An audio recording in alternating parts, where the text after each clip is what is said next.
Don't know why the mic wasn't connected. What is good, people? I'm not even gonna lie to you. Switching from the stream starting screen to this screen, I almost clicked stop streaming. I'm gonna be so real. I almost ended the stream on accident. Complete accident. Y'all would have been like, what happened? I would have been looking stupid. Had to go in, delete the stream, remake a whole new one, and start up again. We would have looked dumb.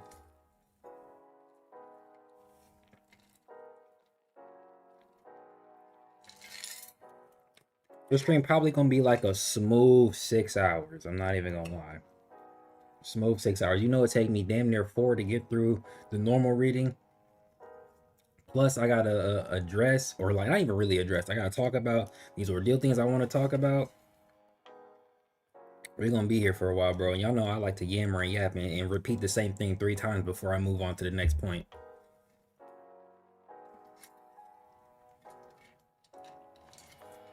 But I got plenty of water. I got a nice canister of water. Can y'all hear it? Y'all hear that? Y'all hear that water and ice? I got 2 extra water bottles in the mini fridge. We're gonna be good. I do have a snack. Hopefully the chocolate don't melt. It's like these almond and cranberries covered in chocolate. No, not almond. It's like granola. It's granola, almonds, and cranberries clustered up, covered in chocolate. So, you know, kind of cool. I'm not really big on cranberries, but it's decent, I guess. It's decent. The almond part cool though. I put hella ice in that. But we love you, your yaps. Hey, appreciate that. Oh, what's up, Links? Oh, I thought that was a South Park character as a profile pic. All right, since we have a decent amount of people, let's go ahead and get straight into it, man. Let me open up this image, this tab. Don't forget to like the stream. Please like the stream. I never asked, but you know, I'd appreciate it. Let's get into this this discussion real quick. So the first thing I want to look at, I know y'all saw Brent's Instagram post. This right here. Let me go ahead and change that screen. I know y'all saw this right here, right? Shout out to Kleps for sending me this image. I know y'all seen this right here. So this came from a Reddit post, right? Y'all know I don't be on Reddit, so I would have never even seen this had it not been on Brent's Instagram. What's up, Nocturnal? I would have never seen this. So the post says the most wasted character. Now we're actually gonna read that post because I think what they're saying is pretty fair. But we'll get into like the grander issues or like mentality behind that as we go on, right? But Brent said, imagine trying to make sure one-shot characters have a unique and interesting design instead of being lazy. And then he added this in the following: how y'all want side characters to look like in 90% of anime. Now, I have a problem with this post because Timothy Sayota was a hand. So his design should be unique and interesting anyway because he's a hand. Some of the more interesting designs in the series are from the GT and from the hands and from the higher upper echelon characters, right? Now going on to this, Brent makes characters that follow this model anyway. And they are side characters that don't really do anything, like the Greyhounds, like Code's army, like Thanatos' army. So it's like this model is something you're already implementing into the series, which makes sense because you don't need every character and every side character and every freaking bullet fodder to have the same design, right? So it feels like kind of odd and kind of off to use this as a comparison, right?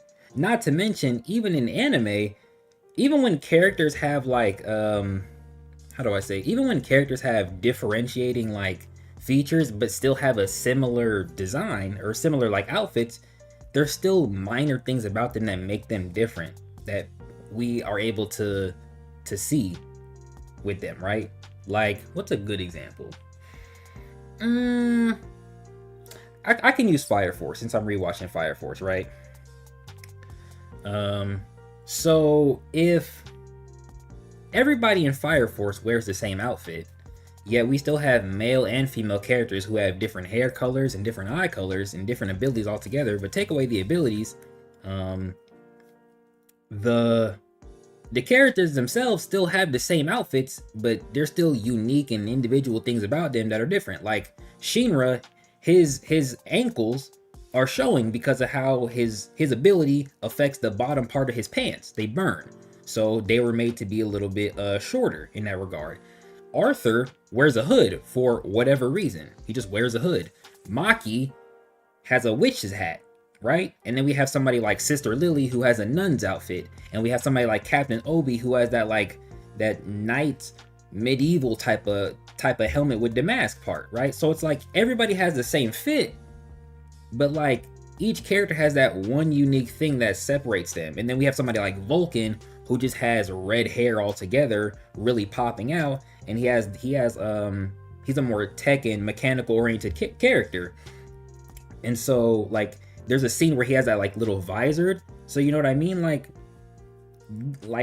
everybody got the same fit on more often than not, yet and still we have characters who are still being able to be identified differently. Even in this image, like I get the point he's trying to make yet, and everybody got like they all relatively look the same because they got, you know, the pants on, but like these niggas have different haircuts. Like his shit is swayed this way, his shit swayed this way. His shit don't look like none of their shits. He's wearing glasses. He damn near got a buzz cut that just grew back. So it's like we got the same people, or people looking the same yet also still looking different, right?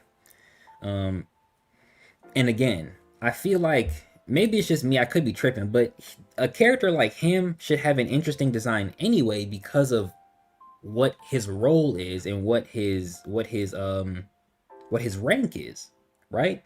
He's a part of the top 10 individuals, right? Even the pillars, they had a white theme. They had a white theme, yet each individual design was still different. Grimbor had like a jet stream thing going on. I'm not sure what Junie had, but like Eric was like, he might have been a freaking a damn. He kind of reminded me of what's the word I'm looking for? Almost like a royal or an aristocrat type of thing. And then there's Tandor, ugly ass, right? And his technology just helps set his design apart anyway. So it's like they all share a similar design concept with just them wearing white, yet Brent went out of his way to make part of their colors pop out and be different, give them little accents and certain features that fit their designs better. So a character like Timothy here, which is gonna be differently designed by nature, right? All the God tier, none of the God tier look alike. None of them. None of the GT look alike, bro. Especially people like Kevin and Vatic, who have powers that basically stem from one another or stem from a similar origin. Them niggas look nothing alike. Nothing. And then we look at Mikhail, who's a nun, or not a nun, who's a priest type of design, versus Minamoto. You know what I mean? Like these designs differentiate because of color, because of character, like origins and what they relate to, because of even talent just plays into design, like Vatic and Kevin, right?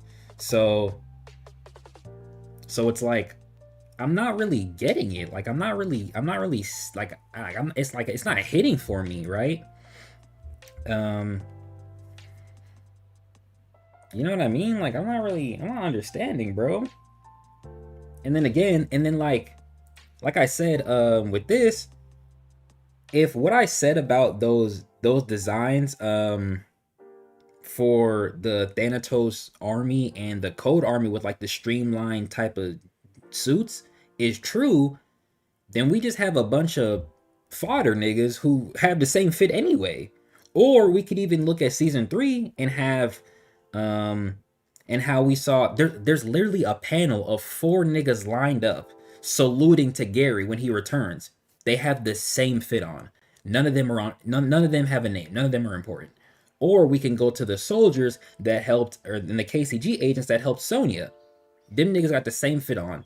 Different genders. I think we actually see one of them is a woman, one of them is a grown man who stated to have a kid, and like 4 or 5 other niggas look exactly the same. So this model you're using is already being used in your story, and it fits for what you're using. But something like this, where it's like a character is supposed to be strong, even if their purpose, which we'll talk about in the actual post, is to just show up for a limited time, it wouldn't even make sense for them to just look like a fodder nigga, like the niggas who was with Mato in the first place. All of them niggas look the same still, right?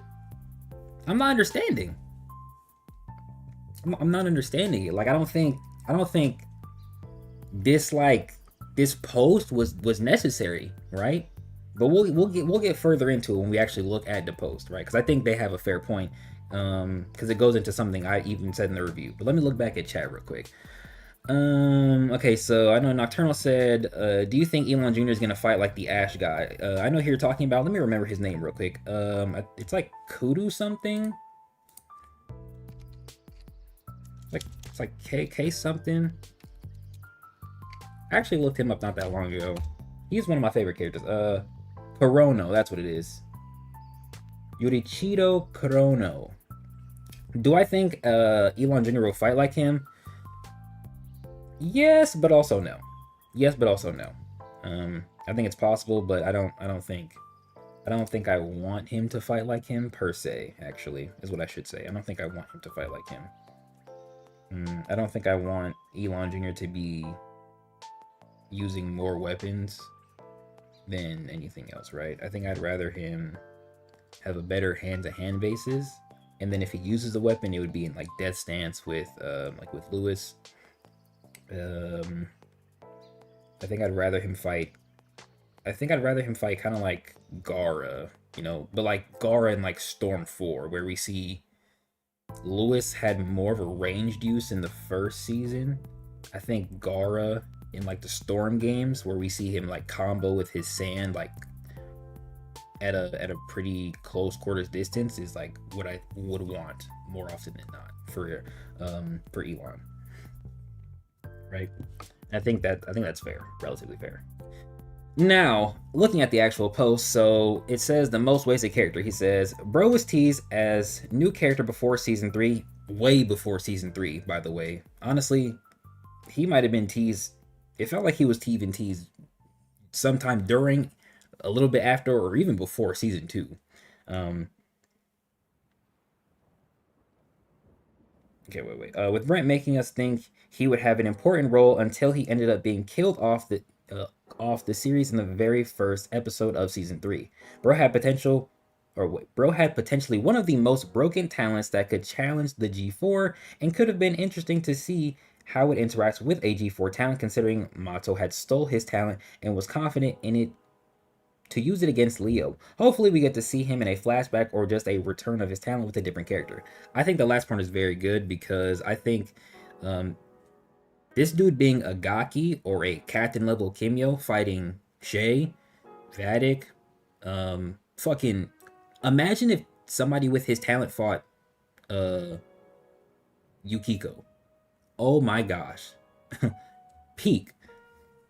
But I think this dude's post, one, of course, Brent doesn't like address this, or at the very least, he read the first sentence and kind of was like, well, it doesn't matter because his purpose was to die anyway, right? And then he kind of made his post. I don't really care. But essentially, I think there's a somewhat issue with how Brent presents characters, and I think it's fundamentally because Ordeal is still a fresh and new series. It's something that's currently airing, essentially. It's still new. If Ordeal had been close to its end or finished, these types of like conversations wouldn't even exist, right? So every time a character is shown, the immediate response and wonder is, what will they do, right? So to have a character with such a crazy, like his design, when people saw him, we thought he was gonna be a villain, bro. The fact that he was a hand is literally the direct opposite of everything we were thinking, right? So that by itself was interesting, but the fact that he dies in the first episode in a flashback um, is kind of crazy because his design is cool, but what his talent does is insane. Like, it's actually insane. Being able to weaken elemental talents, which directly relates to the Great Four or somebody like Hisame. So even if, so like if or what's his name? If Masato's grandfather, or if Masato's father had shown up in his place instead of Masato himself, or let's just say we replaced Masato with the future version of Sabito, the nigga might be cooked because this dude now has access to a talent that just hinders elemental talents altogether, bro. Like that's what it does. So one, Masato being there is very important because he's not hindered by the dude's newfound ability. But the fact that this guy has one of the only talents seemingly to exist that just naturally hinders and minimizes the effects of elemental talents is outrageous, and he was just a hand. So to have something like that show up again, especially on the villain side, would be kind of crazy, right? But his design and his ability add credence to the concept that people want to see more of the cool characters that are shown. And Brent's art plays directly into this, like directly. If a character looks like shit, we're not really gonna care because they look like shit. We're not gonna think they're cool. But if a character looks unique and is very interesting, and since Brent is an amazing artist, people are only going to want to see more of them, right? Now, we can't fully blame Brent for that, but like, you are making a story that just has a myriad of different characters, and not every character is gonna be important, not every character should be important, not every character will be important. But at the same exact time, people do not want to see one of the most unique characters or designs or concepts out there go to waste. You know what I mean? And that doesn't even just apply to like Kimyo's. That applies to like humans and to technology. Like, imagine if we never saw Titan Tech or the G3 suits again after season 1. It'd be a waste. And or if, and this is why I talk about Andrea so much, Andrea has a second talent on the good guy side that seemingly feels hardly used and very underdeveloped past season 2. Honestly, we could even really say season 1, since its narrative purpose is rooted in the events of season 1. So these are concepts that or like the Tenka Goken, there are concepts littered throughout the story that people want to see more of because it's so interesting, and there's still time to look at them before the series is over, right? And we translate this back to characters. The characters that look cool, that look interesting, people want to see them before the series is over, and it's basically confirmed that we'll never see them again, bro.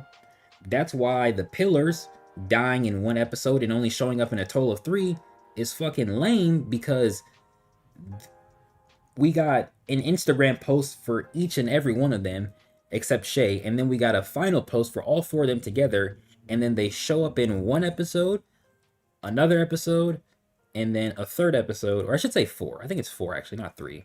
And then they die. And then they just die, and then they're gone, and then they're no longer relevant. They themselves are no longer relevant. They're not relevant to the good guys. They're hardly now relevant to the bad guys. And anything that they did before in the world of Ordeal it doesn't matter anymore. They're gone. Whereas somebody like Lewis's death, even though he's dead, his death impacts other people, right? It affects Shay, it affects Elon Jr., it affects they all, right? But like the pillars dying only affect Thanatos because he gets stronger, and Junie because she was one of them. But if Junie also died, it would only affect Thanatos. Since, like I said in the review, it seems like Shay doesn't give a damn that the pillars are dead. So like, and now put that on the reader. Once the pillars are gone and everybody's like, they're upset it's basically over from the fact that they died. Now we're like, all right, they were here, they were gone. Who gives a fuck? Another character I like is still around. Another character I like still has a chance to do something cool, right? You see what I mean? So I don't think the post Brent made on Instagram is fair considering what the subject actually was. And again, I think something like a character design, depending, I mean, he already structured the series in a way where it's like character designs are going to be cool and unique anyway, but specifically for some of the more important characters or the more stronger characters or the high tier characters, it's like they should already have somewhat unique designs anyway, or somewhat unique traits anyway, right? Like, I feel like that's just normal and natural when it comes to visual media, right? Especially like fiction, and like manga or webtoons or manhwa, right? Like some of the more prominent characters are going to have more prevalent designs, but even in something like let's just say like Full Metal Alchemist, where everybody has the same fit, right? But we still have unique character traits like the Armstrongs, who they have blonde hair, but one's a man and one's a woman, and the brother is buff as shit, and he's always ripping his shirt off because he's buff as shit, right? He's also bald. And then the sister is very short and very slim, but she always has a blade at her side, right? Or we have Ed and Elle, who one wears a red cloak all the time and the other is a suit of armor, right? Or we have other characters like damn, what's the dude who uses fire? How did I forget his name? Let me look it up real quick. But even though he has a similar fit to damn near everybody else, he just made different because he uses fire, right? So it's like, even if we have characters who have the same look, things are still setting them apart, whether it be a visual thing, whether it be a gender thing, whether it be a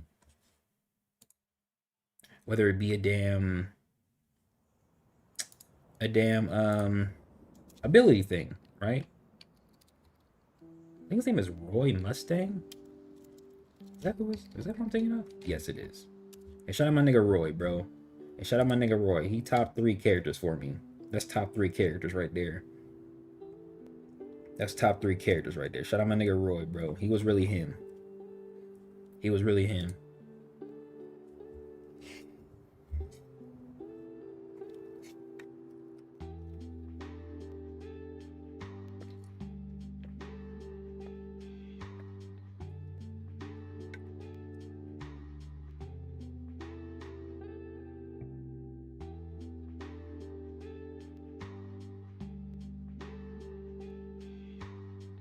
Nigga Roy. The boy was him with the incarnate. He has some fire scenes in the anime. But anyway, back to the subject at hand. Regarding the actual post and what they're talking about, I think that just goes into an issue with like a natural issue that comes with a series that's still new and fresh, bro. Like people are gonna want to see the characters that look cool and interesting, right? I'll give you an example. Now it's slightly different because what I'm about to mention the characters aren't killed in one episode, right? The moment they're introduced, right? Which I think is slightly bad, but it depends on the context, right? So I've been binge reading it's called Pick Me Up Gotcha, right? Very interesting series. I think I love it. And a group of characters gets introduced, right? Like a decent group of characters gets introduced. And I basically love every one of them. I think they're all cool. I think I like their designs. I like what they do. I like what they're about. And out of the 5 individuals in that group, 4 of them die. Right? However, well, I should say, and I'm thinking that they're gonna live for a decent while, right? They're gonna live for a decent while. Yet, even though they died, before they died, they got to set a precedence before they were, or for as long as they were around, right? And it's not like the moment they were introduced, they were immediately gotten rid of, or they weren't introduced for the explicit purpose of being shown to be dead, right? You know what I mean? Whereas we get characters like Timothy and the Pillars whose purpose is to die. They're just supposed, it's like they're just supposed to die and they're not supposed to matter, which it doesn't feel fair all the way, right? Like it doesn't feel fair. Like, and I think what would have made Timothy's death better had we gotten an actual episode or 2 prior to 113, or I should say prior to the events that are shown in 113 with the flashback, is that we actually got to see the context behind the fight between Mato and Timothy, right? The conversation between the two. That way, even if Timothy does still die, it doesn't feel as bad because he's immediately introduced at the start of the season, no prior setup, and he's just dead and gone for his higher up to take his power, right? Like, again, context really matters to things like this, but it just sucks to have a character be introduced and then immediately die, and then there's no real exposition prior to their introduction, right? Or there's nothing giving a grander context to the scene surrounding their death, right? And that's why I suggested it would have been a little bit better if like the Pillars fought somebody else before they fought Thanatos. And if Thanatos had actually talked about or was told about the Pillars from Kaguya and or Hanjiro, right? That way the setup is a little bit better, and then the end is also a little bit better for them, right? Their purpose can be to die, but we don't want characters that are introduced to die and then they die immediately. That's, nothing about that is fun, especially if they're not replaced, or if they're not replaced by cooler characters, or if the other characters that are already in the story basically aren't cool enough for the deaths of these new characters.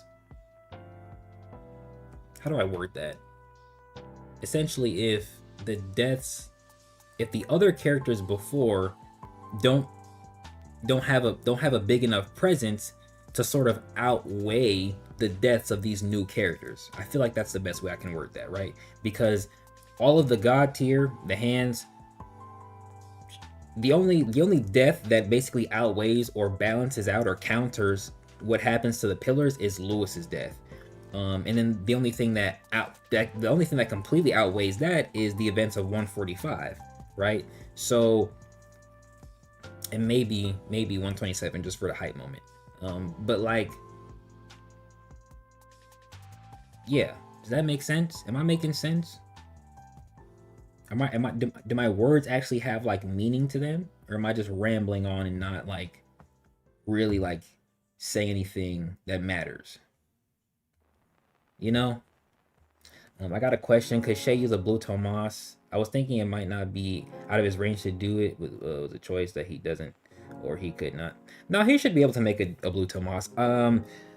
He actually makes a blue Acantio in season 2, so he should just be able to use the blue aspects of his flames the same way he uses the regular aspects of his flames. He just doesn't, or we technically haven't seen it yet. Or I should say we haven't seen it. Outside of that initial example, right?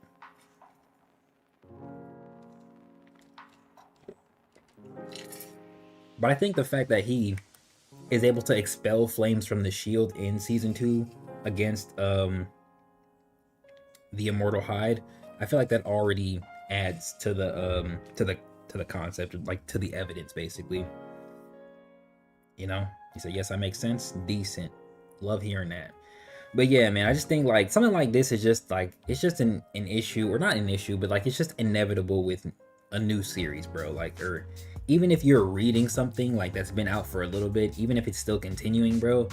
Um, if you see a cool character that you like, or like the way they look, or like their demeanor, and they don't really hold any grand weight, you're gonna feel kind of bad. Like, you're gonna feel kind of bad, and you're gonna wish that they did a little bit more. But if they did do something before they died, the death that they had doesn't feel that bad. You know, it doesn't feel that bad, which I think Brent needs to do more of, because a lot of the characters in Ordeal, they just kind of exist, and they don't really do anything that adds to the grander story. And there aren't very many subplots that really have such exposition that makes the side characters just as interesting overall. So if they die, it's like they just died without doing anything relevant, whether it be to the grander story or to them personally, right? It doesn't feel like their character arc is getting a chance to properly end, right? Now, people like Lath or people like Jose, those characters dying, not necessarily the same thing, because they are villains and they are meant to be fought and meant to be overcame, but they still get to be around for a long enough time for people to be okay with them dying, right? Whereas somebody like Timothy gets to show up in the very first episode of the season, has a very cool talent, probably one of the strongest talents that could exist. Basically made to counter the Great Four. Very interesting design, literally designed to look like he should be a villain, but he's not. Just for him to die the moment we see him, or I should say to be dead, basically the moment we see him, and then like nothing else, right? But I think what would have made that better is if 113 to 114 to 115, or maybe it doesn't even have to be that many episodes, but like 113 and 114 is like setup for what we actually see at the start of 113, right? That way, Timothy dies, but the context is properly laid out so that we're like, damn. And that way, it also seems like it makes Masato a little bit more, like it showcases his strength and his capacity to take out somebody like somebody like Mato that much more impressive, right? Because I'm pretty sure when we actually see, I'm actually just gonna exit out because that's not important anymore. I'm pretty sure when we see Mato, the nigga, he got some like bruises and scratches already. Like, he already don't look that great. Yeah, he got a few bruises and a few scuffs, right? A few bruises, a few scuffs, but Timothy don't look that bad either, bro. So like this single wound finished him off, and he's just bleeding from his head. He got some bruises, so it's like this could potentially show the difference in strength between a hand and a god tier, right? How they're not that far off from one another. He just might have more experience than him. But I think he mentions that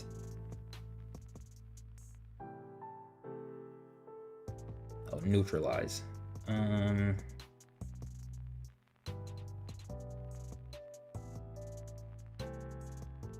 Oh yeah, see, it says you killed your hand for his talent, yet he weakened you, which means that he put up a good fight. So it's like, if we got this entire same thing, but before that we got the actual conversation of basically Mato trying to convince Timothy of like his mindset and his mentality, just for Timothy to not agree, them to have a fight, and then, you know, it doesn't even have to last that long if we're being real, and then Mato landing that fatal blow right here, which leads to Timothy's death, and then we get these events. Honestly, might have been that much better, bro. And that way, like, the start of the season is just Eye of Time setup, right? Like it's history setup, but it's Eye of Time setup, right? at the same time. And I feel like that's good. But like, see, like these are the type of niggas, like these niggas just look the same. Like they still have unique differences, of course, but they look the same, bro. And then, but they're fodder, so it's okay. But a nigga like Timothy, whose talent is said to neutralize elemental talents, he just shouldn't look like somebody like this anyway. You know what I mean? You know what I mean? But yeah, there's that. That should be that. That's about it. I know y'all were talking about this video or this part of the stream being a video. Yeah, I don't really think it will be. I didn't plan for it to be a video. However, my next topic of discussion will be a video, and I really hope that I'm hitting the points properly on this one. Let me stretch real quick. Take some sips of water. I may record this.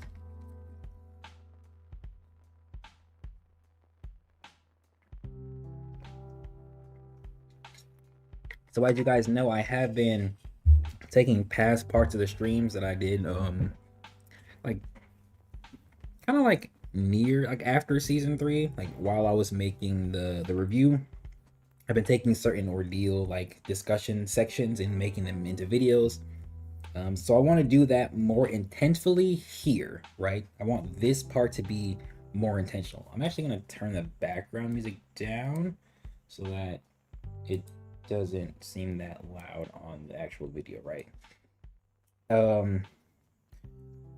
I want to talk about talent types. Now, I think I talked about talents and like talent descriptions in the review, and they're sort of like awkward use, you know what I mean? But I want to talk about talent types because I think there's not an overall issue and not even really an underlying issue. It's more of like a personal gripe, I should say. A question that still gets asked in regard to talent types is, can a talent have 3 types? And I feel like that question shouldn't be being asked anymore. We're halfway through the series as a whole, regardless of like how long the next 3 seasons end up being. And we haven't seen a talent be more than 2 types, bro. We haven't really seen it. So like, I'm not saying that you can't ask questions in relation to things we haven't seen, but it's more so if there's basically a lot more evidence that leads the answer to be no or to be yes, why are we asking the question basically? Like, are you actively looking for the answer? And like, does the series support one answer or another, right? And I feel like this is one of those questions where it's like, we don't need to answer it, bro. Or we don't need to be asking it anymore, if I'm being honest with you. It, in your opinion, also expresses the mole subplot that much better with seeing Sayoda's fight against Hagan and him praising / worshipping the Thanatos and Kimyo's strength.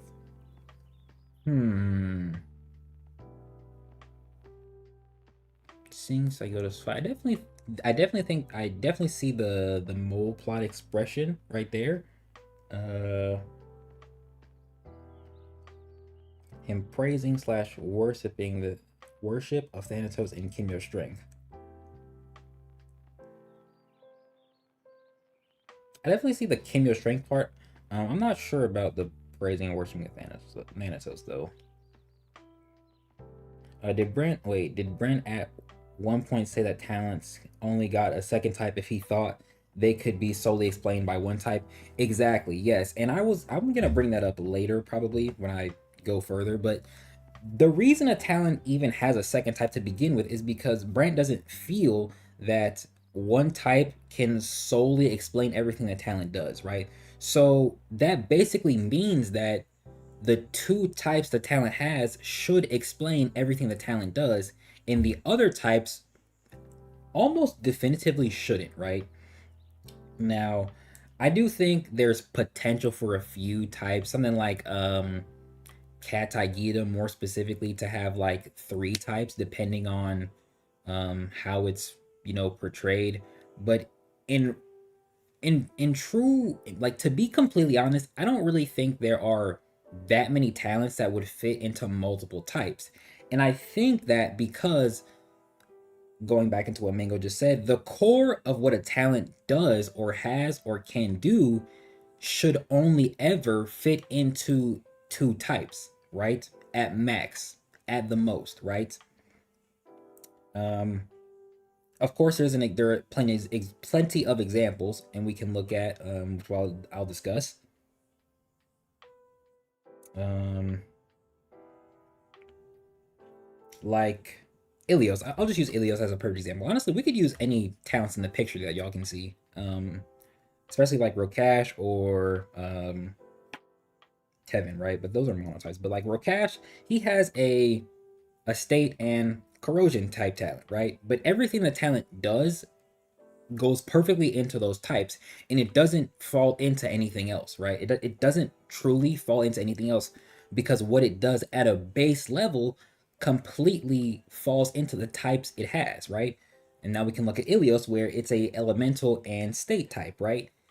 The state aspect comes from Ilios itself, the entity that comes with the talent, and the user being able to become more like them, becoming the essentially accessing a state of being like that individual, right? And then the elemental just comes from simple fire conjuration, right? So that right there puts the base of what the Ilios talent can do at the 2 types it has, right? And I feel like most talents fit that description. Now, I do think there are talents that are mistyped. I do think some talents should be different types altogether. And I do think some talents don't actually need a second type, in my opinion, right?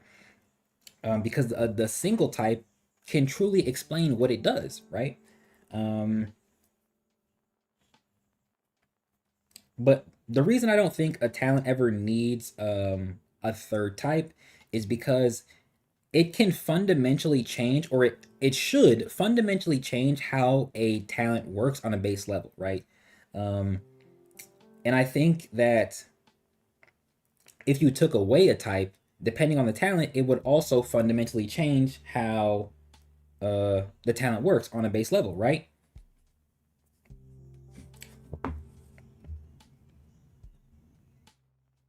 But like, what's an example I could use? Hmm. Like if we said Hisame was an elemental talent, but also was a hide type, right? That means that Yukiko, Hisame, and every other Hisame user should somehow be able to access a hide portion of the talent. Yet the talent itself never displays any capabilities beyond elemental, right? Um, or if we look at, I mean, I guess you could say the same for like any other talent on the screen, or like, yeah, talent on the screen. Um,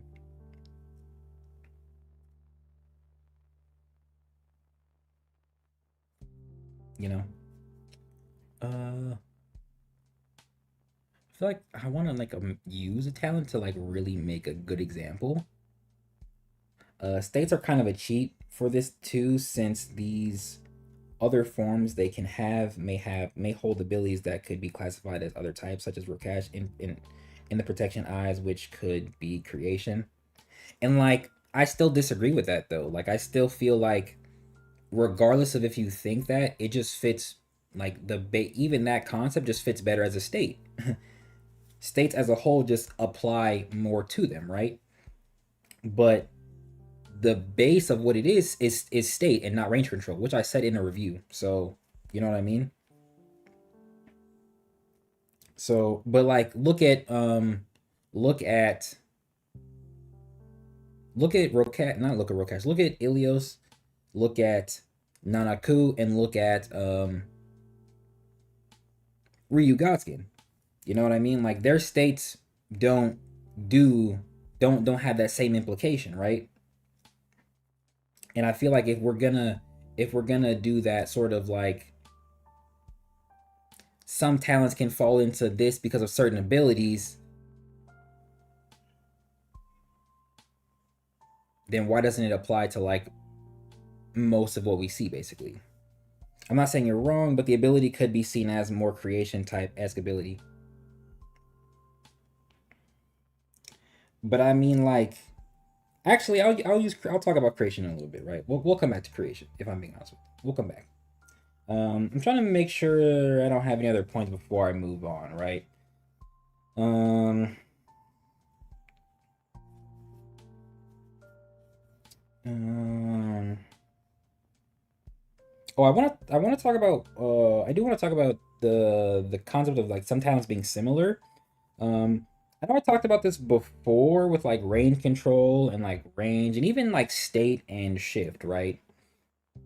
Um, and like I see where people come up with like the if this type is like this type, so why isn't a talent like this instead of this? Or this type is similar to this type, so why do these talents need to exist?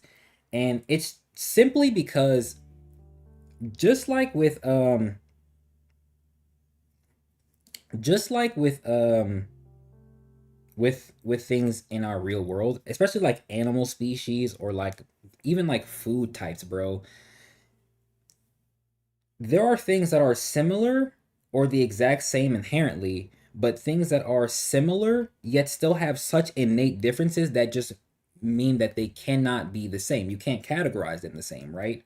Um, like, of course, you could look at like things are that are completely different, like let's say like psychic type versus like the hide type, right? Like these are just fundamentally different talent types, right?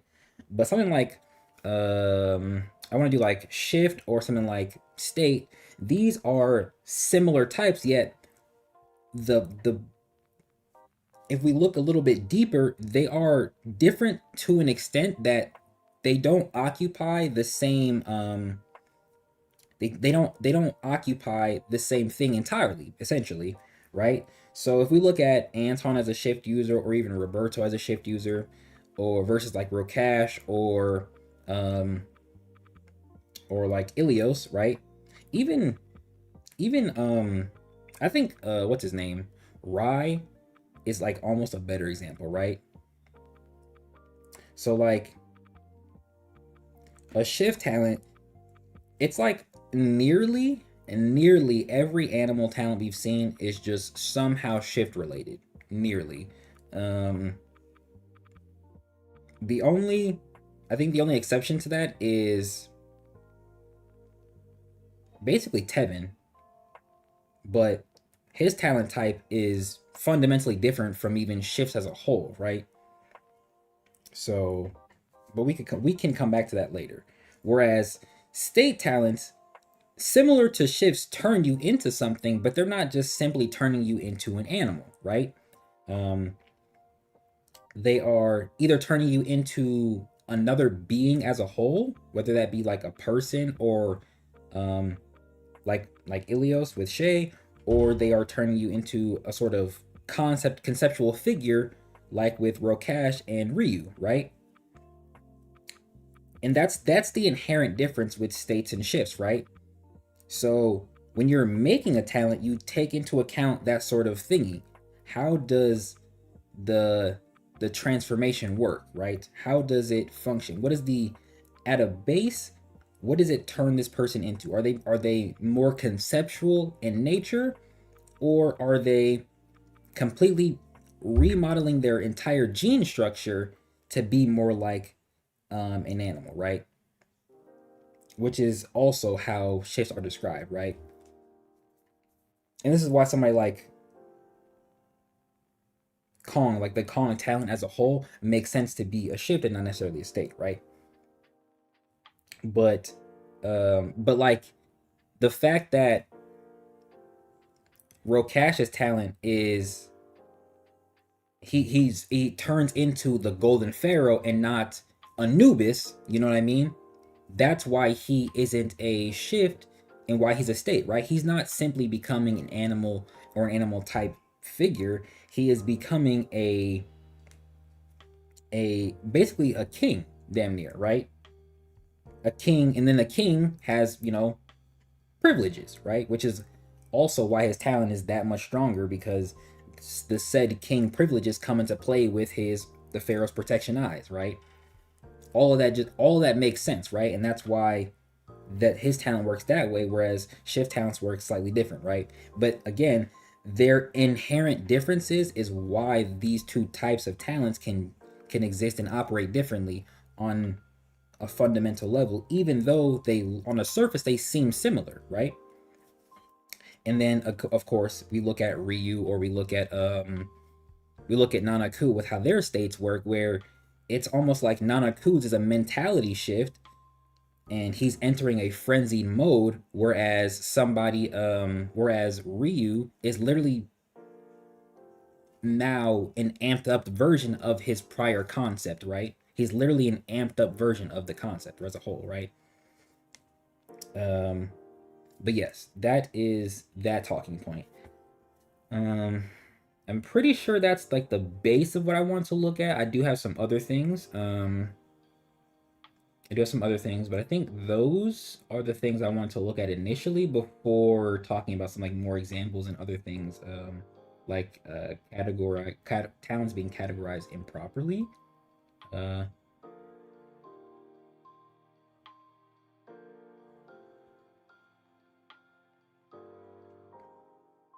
yeah, I'm pretty sure that's it. Um, hell another would be the kids being shifts slash state talents, and that's why like them being state talents makes more sense, because he's becoming a gun and not like an animal, right? Or a creature of some sort. Um, have we encountered somebody that has kinesis type talent? Yeah, Farari in season 1, but also what's his name? Jack Reaper in season also in season 1, but in the flashback. And since kinesis types are being brought up, this kind of leads into my next point. Now, again, I do think certain talent types or certain talents are just typed improperly. I do think the core of what a talent does sometimes doesn't need a second type as a whole, or um, one of the types doesn't properly fit what it's actually doing, right? Before I get into like the kinesis and the examples, I remember when we were streaming some months ago when we looked at the Q&A Brent did at the end of his Ilios Vessel stream, where he explained how he initially thought Bjorn's hide would work, right? Conceptually speaking, the way he explained it would make Bjorn a void type talent. But the way he actually portrayed it in the series, it perfectly fits the hide type, right? And so that's why you have to look at how a talent works to really understand if the type they have or the type that's being said actually matches what's happening, right? And again, it should really only fit two types at most, because a third type should fundamentally change what's happening, right? I also forgot to add, I don't think that certain techniques and certain abilities should determine that a talent at a base would fall into a different type, right? So, for example, Lewis, and I think I've said this in the review, Lewis essentially does what a toxic type is said to do, right? He is able to contort his chi to harm another individual, right? But from the inside, right? Essentially what the toxic type does. But at a base level, that's not what his talent does. Like at a base level, that's not how his talent operates, right? And then if we look at Shay with the blue flames, he changed the nature of his blue flames. You could say that that falls into support, but like the base aspect of the Ilios talent as a whole is not support oriented. It's just that one ability is now more support like than the other. Yet and still, if we took that away, the core of what the talent does and everything the talent encompasses does not change, right? Which is why earlier I said adding a third type, or potentially taking away a type as a whole, fundamentally can change what the talent does, right? But now moving on to some talents that are miscategorized. I think Jonelli and Lath should have been. I think Jonelli should have been Kinesis instead of Creation, and I think Lath should have been more confirmed to be Kinesis, right? And I'll actually look at their descriptions in order to like properly confirm my opinions, right? Now, I want to look at Jonelli first because I don't think he should have been Creation. And I'll get into why in a quick second. Let me just find a chapter real quick.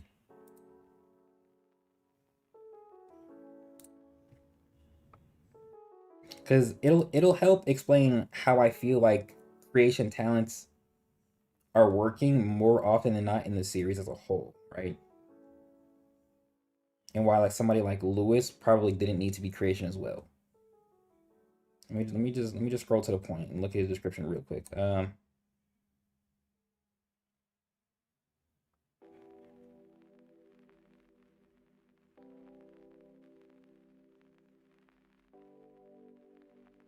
Let me look at a membrane real quick. Let me look this up real quick. Thin selective barrier that covers lines and separates structures. Okay, so if we look at let me change the screen. If we look at Jonelli, I know. Oh, it says right here, creation power. Now, you can partially explain the power aspect of the talent coming into play with the metal itself, because later on when we see him fight against Anton, the metal is actually able to adapt to Anton's false rods, right? And then we also see the metal is able to be able to strengthen him as a whole. It almost seems like Janelli is faster and a little bit stronger, which would coincide with the power type being able to enhance a Kimyo's body, right? And their strength by whatever amount of times it said in the description, right? I'm not gonna look at that shit, right? But it says creates a moldable metallic material that protrudes from the body. So the immediate first part of the description already coincides with kinesis, right? It already coincides with kinesis, because kinesis is literally said to create, I think it says malleable protrusions from the body, right? So there's that. And then it says the metal is a membrane embedded within his body, similar to that of a parasite. Let's look at a parasite.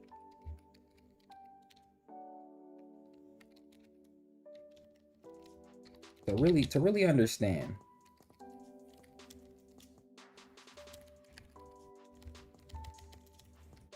To really understand that second part.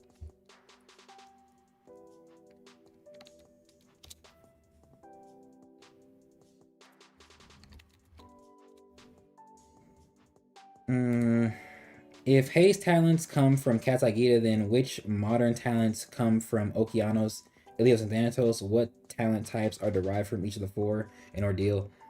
One, I don't think every single talent type derives from all of them. So that's that.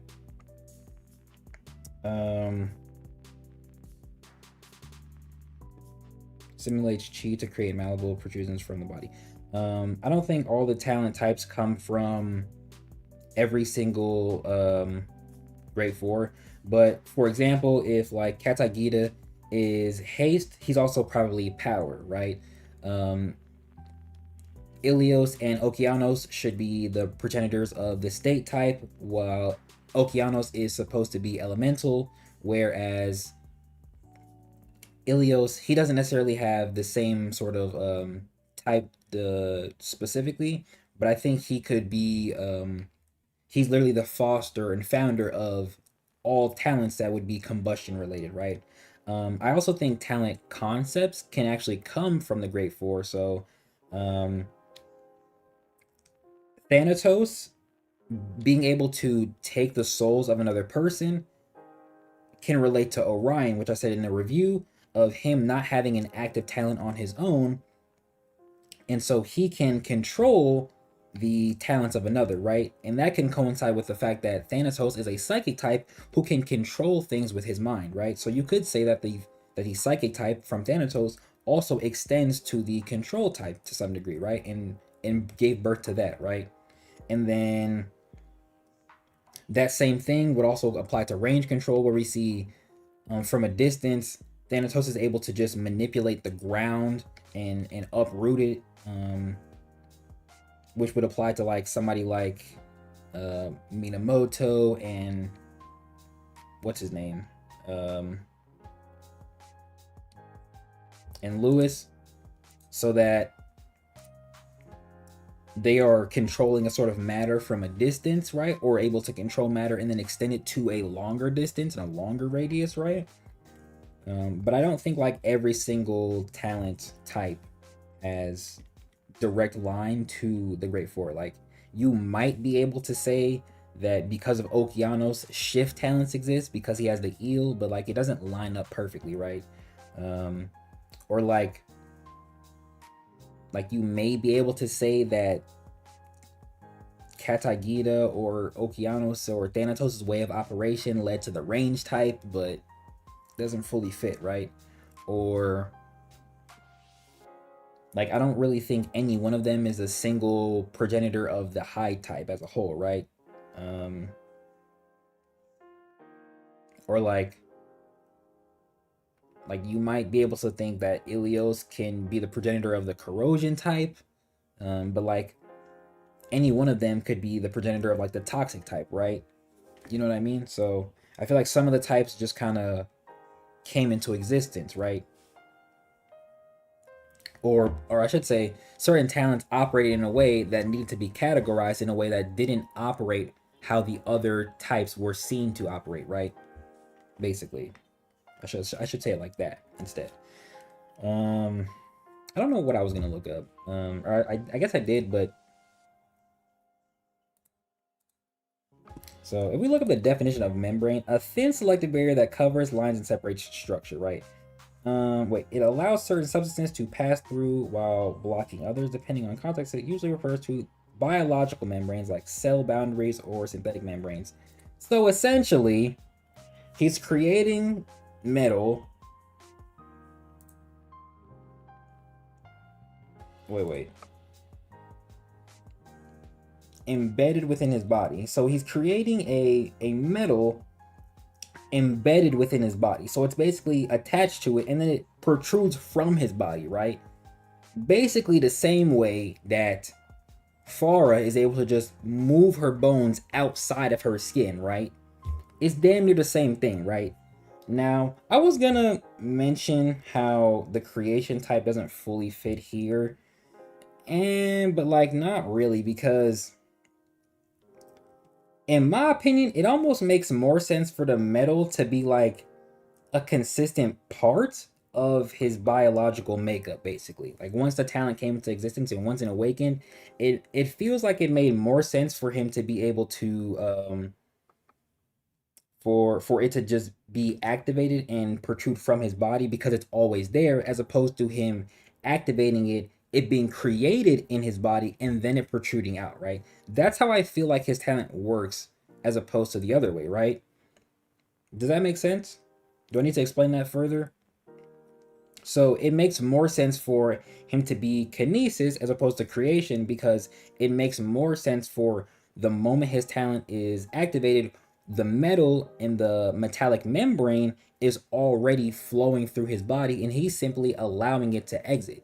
And I feel like the parasite aspects come, like the fact that it's like compared to a parasite also gives more credence to it being kinesis, because a parasite, once it exists, and depending on the parasite, once it's there, it's there. Like you can't really remove it. And this would imply that, or the creation type would imply that the moment he's not activating his talent, the metal no longer exists. And I always felt that that wasn't the case for him, right? Does that make sense?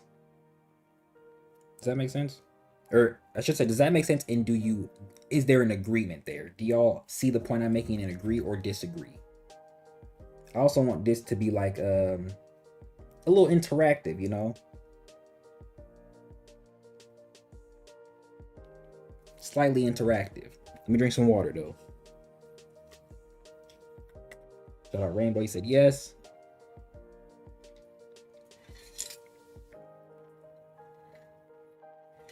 And again, you could honestly remove the power type from his talent, and it operates exactly the same way, basically. Like it would operate basically the same way. Oh, not to mention, this dude literally like it like turns his stomach and like all the metal pulls out in such a weird way, bro. Like if that's not kinesis, man, I don't know what is. Especially since we literally see Jack Reaper. Since we see Jack Reaper, his talent also just comes out from his stomach or his chest. I don't actually remember, but it's like that center area of his body. And he's basically able to. He's about to take the dude's head off, bro. Absolutely. Yeah, one of my first gripes was that while he was the borderline perfect description of kinesis, he was everything but kinesis. Exactly. So he could be an example of like a talent type or a talent that doesn't need a second type, right? Because everything that the talent does can be explained with one type, which would be kinesis, right? Moving on though, because we're not done. We're not done. We're not done with the kinesis type. We're gonna be on here for like two more characters. Moving on, let's go to Lathe now. Let's go to Lathe. Where is he at? I think it's like building mover. No, I think it's how heavy is your hand. Chapter 120. Okay. Actually, I should probably pull up. I should pull up both chapters where it mentions where his description is mentioned and where his Andrea's opinion is mentioned, right? Because I think I use Andrea's opinion being mentioned as this is not the right one. Andrea's opinion being mentioned in my review about talent types. I just don't fully remember. I actually rewatched that not that long ago. So much rewatchability. Right.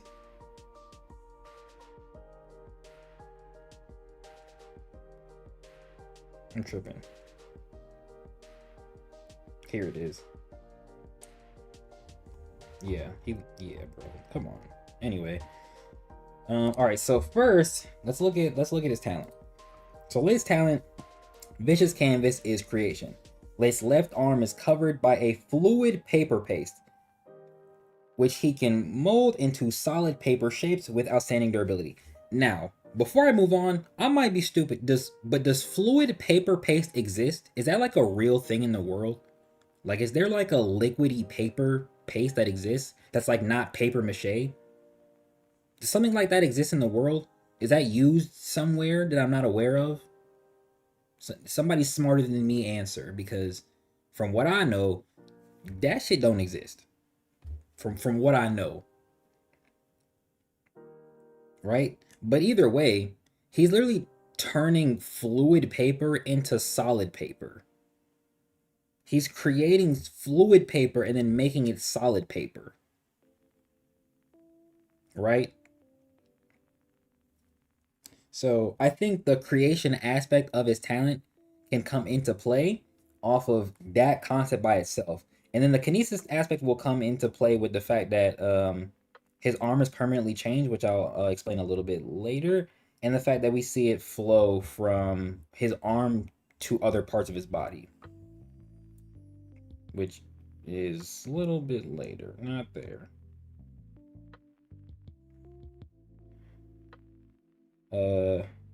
Fluid paper paste typically refers to either liquid adhesive used for crafts like paper mache or a highly fluid archival adhesive.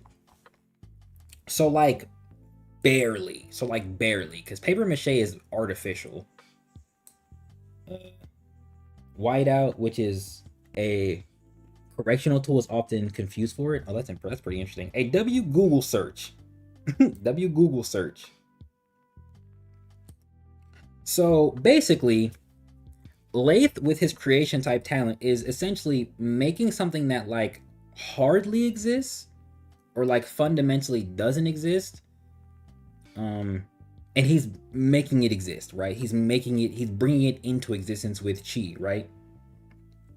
And then if we use Azam's explanation with like Ephialtes, who's also likely a creation user, is turning something into nothing, right? Or making something from nothing, which is essentially what he's doing, because while his arm is covered in it, at a base, it was probably it was probably not originally like that. So he was actively forming. He was actively forming and creating the paper paste.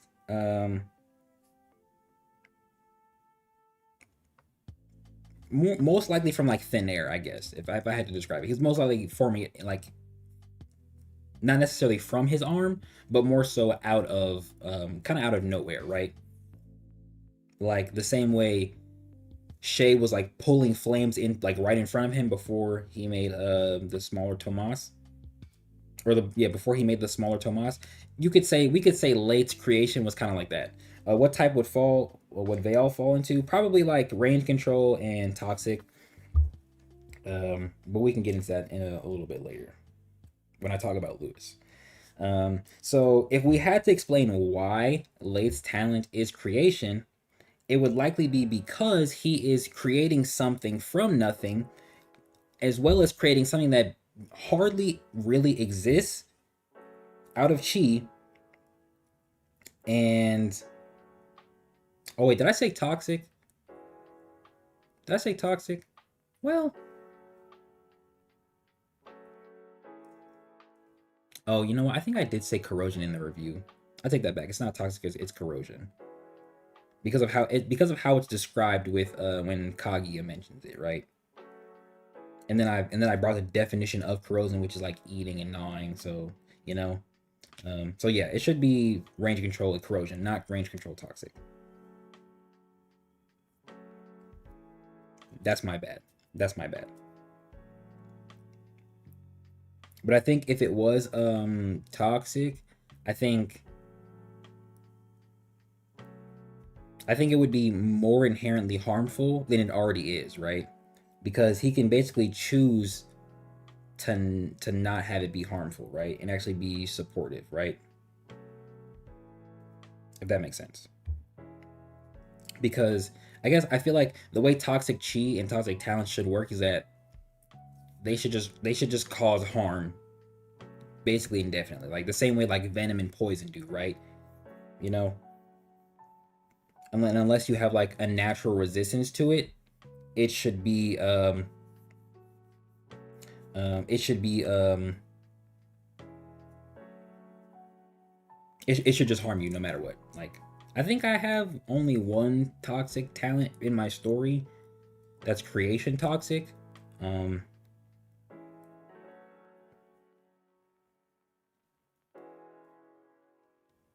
Yeah, and it's almost very literal, right? And like the toxic type would fit it more than anything else, if that makes sense, right? But back to Lathe, because you said in this case it makes a bit more sense that Lathe isn't kinesis. It just happens to look another like another good example of what would be one. No, I actually think he should be kinesis, but we'll get into that.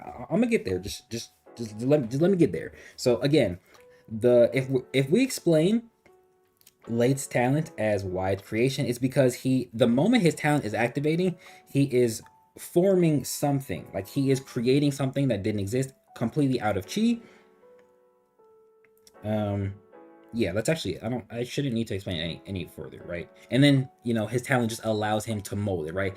And I also think the partial fluid, like the fact that it's fluid and then it's a solid, can come into play, somewhere along there. But the fact that his talent literally creates something out of nothing, and the something that he creates is something that only partially or exists or completely didn't exist before, is a thing. But we can get into that later. And then if we look at 123, Andrea thinks he's kinesis because literally right here he's pulling the paper paste out from a different part of his body, right? So, wait, where is it? And she says it looks as though it flows from within your body. Kinesis type. I presume talents like those tend to be painful. So the fact that Andrea, who should be knowledgeable on talents, thinks this concept is kinesis, which I agree with, means that part of his talent literally should be kinesis in the way it operates, especially now. Before, it probably didn't make sense for it to be kinesis before he broke or I don't want to say broke his talent, but before he like before it essentially took over his arm, essentially, I guess, if I want to describe it like that, right? So pre grotesque arm lathe would just be creation, right? But this new grotesque arm lathe, whose arm is now the sole origin of his talent, is now also kinesis related, right? And it's because he has a permanent physical change with his body, like somebody like potentially Maraina. We can't fully know, but I think it's possible. And the fact that his talent literally flows, like the liquid aspect of his talent flows within his body and then it pulls out, right? We see it with his arm, but like it's coming literally out of his tear ducts, bro. Like it's coming out of his tear ducts.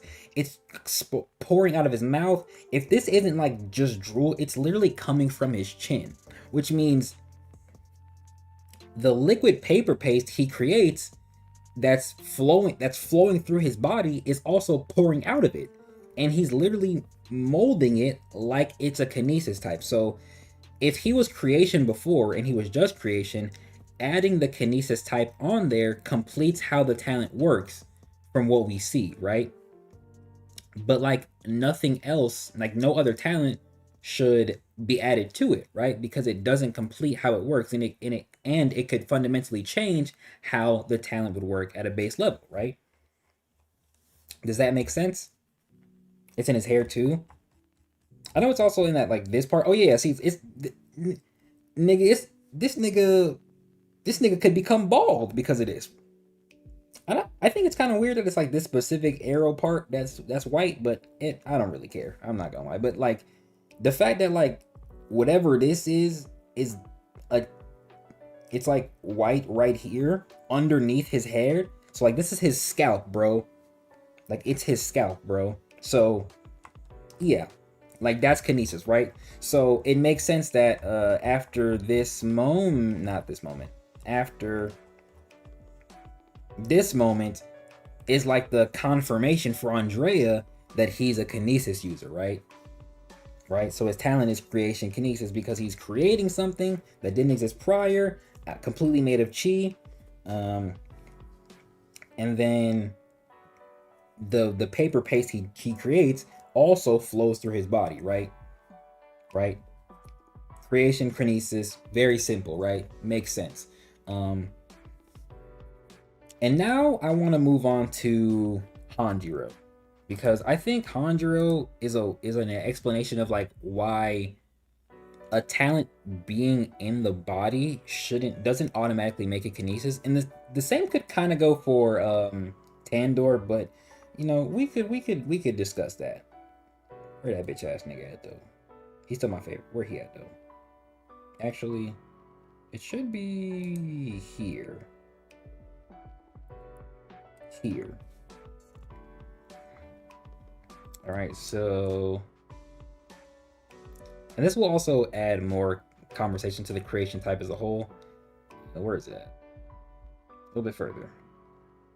Where is it at? Here it is. Okay. Hanjiro heavy talent lion gauntlet creation kinesis. So the creation aspect makes sense, especially because prior we already knew it was creation. And the fact that he's literally creating golden gauntlets. Very specifically, he's creating golden gauntlets out of chi that have their own innate abilities, right? That's where the creation aspect comes into play. His chi is forming into something that didn't exist, but that now does exist, and those things that do exist also have their own innate properties and abilities, right? But if we read it, Hanjiro can manifest his chi into pure gold, internally or externally. He molds this gold into the lion gauntlets. I think the way this description is set up, it's supposed to corroborate the fact that it's increased in his in the update, right? Like I feel like it's supposed to be that the introduction of Veil's blood increased his chi pool, and it also increased his talent's capacity. But he also just stated that he hated what his talent could do, right? So I don't really know why it was like that. Um but where is it? Yeah, so he says internally or externally, right? And then I know he also states that he creates I think he creates gold that like lines his body, so he's using the gold he creates as armor. Um but like I'm not really seeing the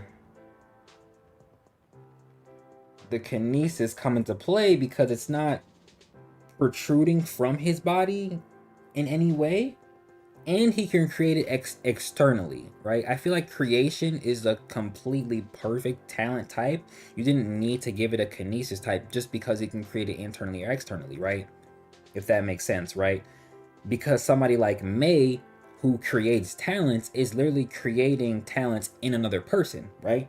So would she be kinesis by that same virtue? No, it doesn't make sense. Um like I don't get it. But then he's also creating gold. So like why isn't he elemental? Because gold's an element on the periodic table. So why isn't he elemental and not kinesis instead, right? Right? Because the reason you would make him creation elemental would be the same reason you explain Avalon being control elemental, right? And we can look at her talent. It's right here. I almost switch pages, right here. So talent tremor, elemental control, right? Avalon Knight infuses her chi into the earth, allowing her to gain full control of it. Through her training, she's able to create structures and objects from the ground, right? So she's elemental because the elements that make up the very earth are on the periodic table, for one, and she's controlled because she's actively infusing her chi into the ground to allow her to control it, right? These two types perfectly complement what the talent is said to do, right? So that same thing would be applied to Hanjiro, who's creating gold, but he's also creating something stated on the periodic table, right? You know what I mean? You know what I mean? But then also, if we look at where's she at? Joanne. Her talent is elemental, right? And she forms the purest diamond shards known to man, right? Because diamond is made of carbon, so of course her talents are, or her talent is the elemental type, right? And that same thing would apply to Hanjiro because he's creating gold, but he's creating unique gold, which is why it makes sense for his gold to be or for his talent to also be creation as well. The kinesis type doesn't really come into play, in my opinion, just because he can make it inside his body. You know what I mean? Like, does that make sense? Does that feel off? Like just because he can make it, like it literally feels like the kinesis type was tacked on just because it can be made inside his body. But if we look at Tandor, where it says his elements are stored within his body, let me find a description. His type is only, the Hothberg's talent is only said to be elemental. So it's like, why aren't all these talents playing by the same rules if that's the metric we're gonna use, you know? Did I pass it? No, I didn't. Right here. A 5-sided elemental talent. Through his body, Holder channels elemental combinations made up of water, earth, fire, wind, and electricity. And then this nigga, Thanatos, later on literally states that he knew that the elements were within his body, right? So if the fact that the talent is somehow connected to bodily storage being kinesis, why isn't the kinesis type also coming into play for Tandor? Right? Am I tripping with that one? Because it makes sense for him to be elemental. He literally has what, 5 elements, right? You got oxygen with wind. Electricity is iffy, but electrons and electricity. It's oxygen and hydrogen with water. Earth is just a mix of a myriad of different elements, and then we have fire with oxygen and a whatchamacallit, right? So he has the makings of an elemental talent, but the specific part of it being in his body, the specific part of it being in his body, if we're applying that same concept to Hanjiro, why aren't we applying the same concept to Tandor? And this is the problem I have with like talent types, because it's like certain talents are playing by certain rules when it comes to the type for no real reason, right? He said, "No, you're not tripping." I feel like kinesis, given how some talents operate, it's just hard to give the typing to. Given it could be described as other types. Um, I feel like the kinesis description is incomplete.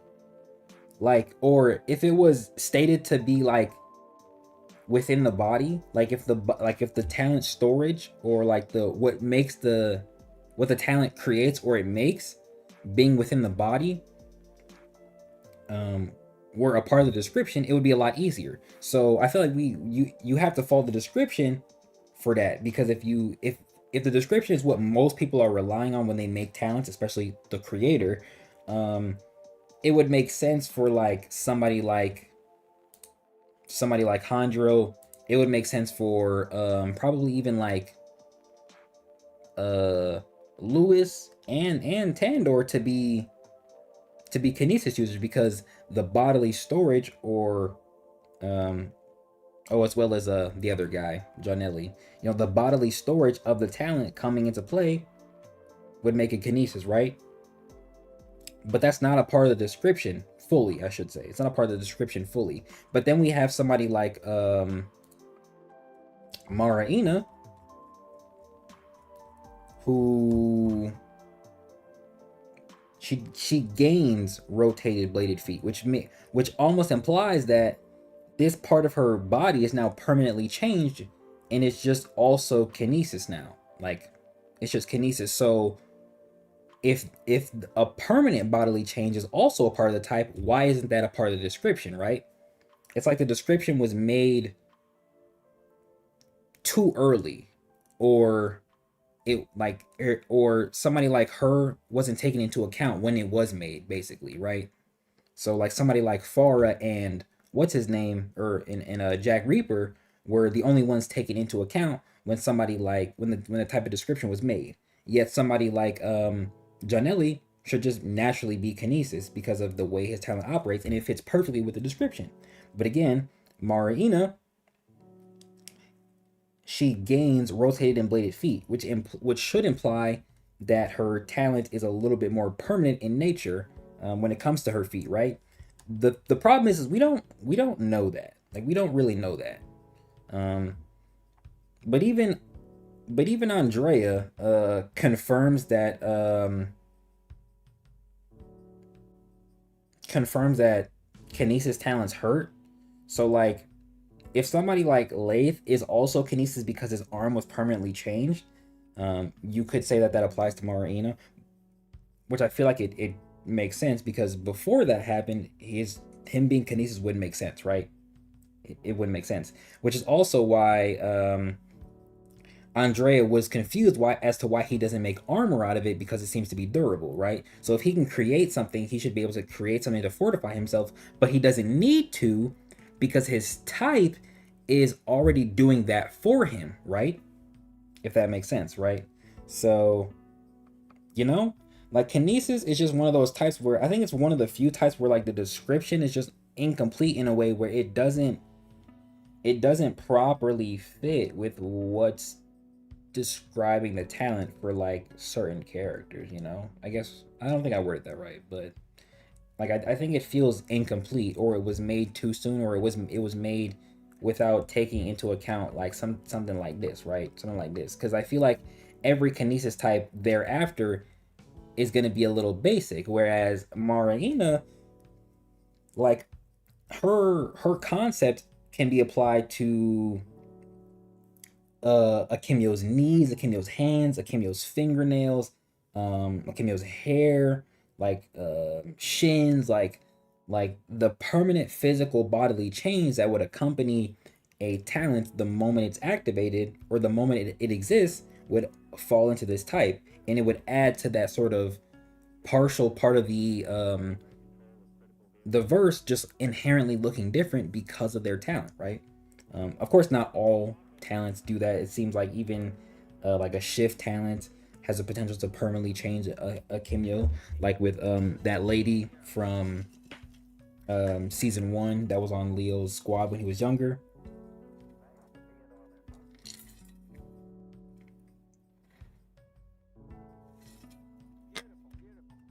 But like most talents,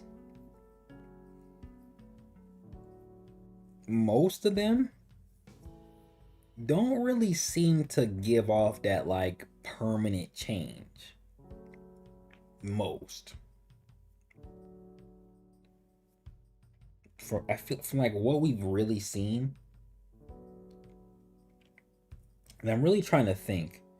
Um, I'm still not really sure why Jose had wings, but I think Jose might have given himself wings, low key. So um, that would be a little different, right? Like I think Jose just gave himself wings,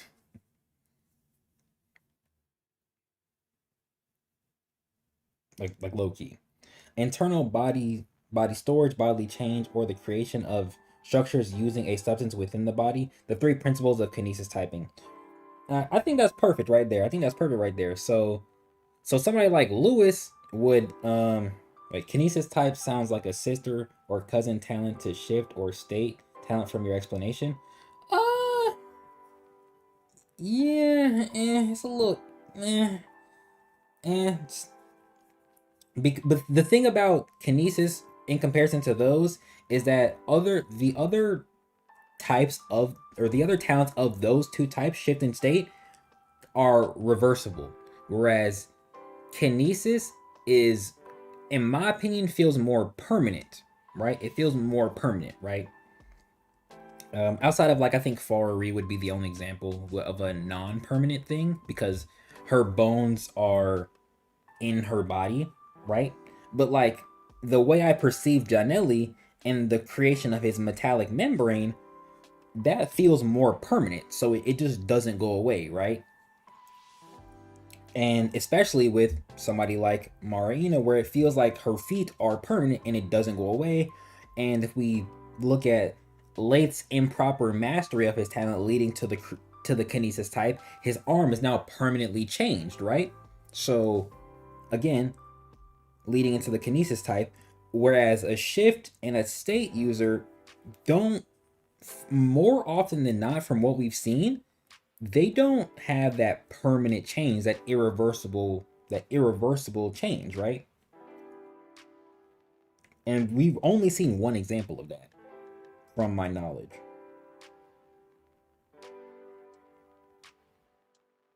Do I have I think the only time I use that sort of like a talent affecting a person's body that's not kinesis permanently, there's an outside factor to it.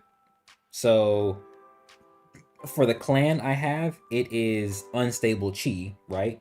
So the unstable chi of the talent permanently alters or permanently adds features of the talent to the base Kimyo's appearance, right? And then there's also I have another Kimyo who has a hide type, but because of the proper, or I should say, because of the way he was experimented on, and trying to be made into a what is it called? A sentinel, part of his hide is like permanently on his body, right? Like it permanently shows up, like, you know, not completely, but like aspects of it are on his body, almost like what is that? What is that concept? Or what is that that skin disease? Eczema. It almost appears like eczema, right? But it's not the kinesis type because it's from an outside source and not the talent itself. Does that make sense? Right? Right? Are you hearing me? Are you understanding? I feel like that fits. Isn't there another alteration caused by a talent item? Hmm. You mean like Noragiri? I think that'd be the only one.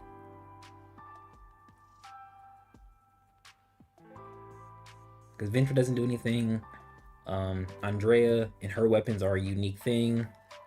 I think Noragiri would be the only example of like a sort of alteration. Like, yeah, the Merlin Stone doesn't change anything. I think that might be the. I think that might be the only.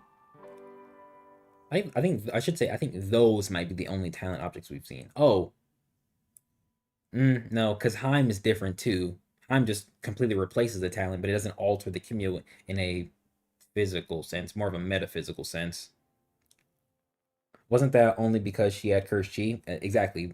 Basically, borderline another outside source, right? Do you think we had this combo about your clan's descendants? Remember the snow leopard?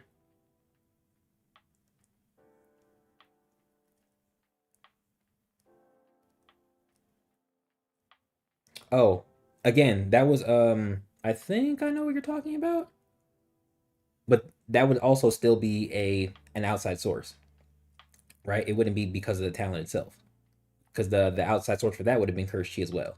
Do you think it will be possible for a kinesis talent weapon to exist? If so, do you think it will go good for Andrea to use it if she does lose her prosthetic arm in a fight?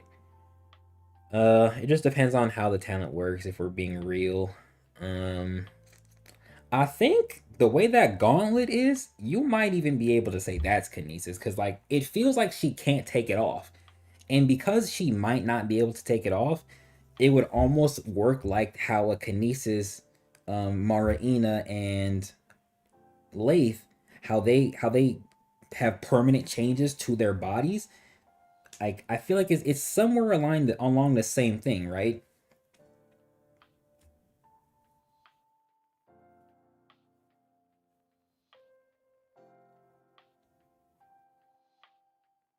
But it also kind of depends on the talent though. It also kind of depends on the talent. Um, but I feel like we've tackled the kinesis subject. I feel like we've tackled the kinesis subject. I want to move kind of on to creation. Kind of want to move on to creation because I think creation. I might actually want to look at the creation definition because I think it's a weird type. Or not like a weird type, but like a. I think it's a very specific type. Um,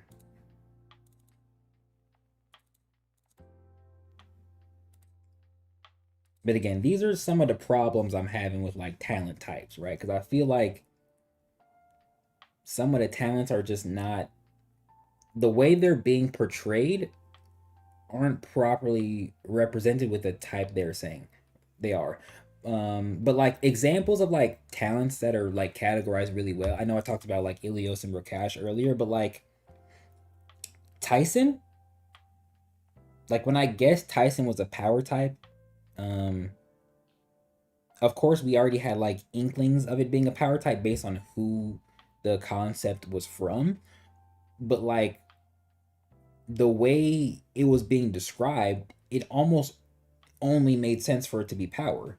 Um, and then it's kind of like it's kind of elemental in the way like it creates a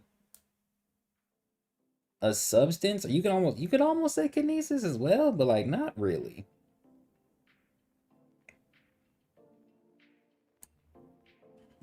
Let me look at I want to find this picture real quick. The way I have my videos, like the images is organized, it's like good, but also a little weird.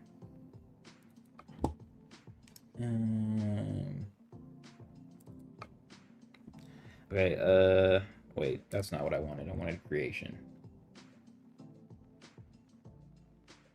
Creation is good in terms of like showcasing, but needs more detailed in context. Also, do you think we'll see another psychic type? Because I'm tired of Thanatos. um, I almost clicked on psychic. Do I think we'll see another psychic type? Probably, and I think it might be. I think it might be one of those Captain potentially Kimyos we saw. Form, okay, creation. Form new matter. Actually, I don't know why I moved it. Creation. Form new matter from scratch by molding chi into physically manifested objects, right? I think the only talent that doesn't fall into this specific description would be May. I think the only creation talent we've seen that doesn't what's up, Miguel? That doesn't fit this specific model is May. And yet and still, it only makes sense for her to be creation because she is literally creating a talent from nothing. She's literally molding a large amount of chi for the talent transfer and then creating a talent based on an individual's desires, right? A talent that matches their personality, right? So, okay. So, form new matter from scratch by molding chi into physically manifested objects. Okay. So, if we go back to like Hanjiro that fits him, I probably should have kept that up. No, I did. Let me move it to the side. Right? And what I want to say about this aspect of the creation talent is like physically manifested objects, and it's essentially things in my opinion that didn't really exist prior. Like they didn't like they did exist, like something like or I should say they're a more unique existence, I guess. I think actually, yeah, I'll say it like that. They're a more unique a unique existence because um what's his name?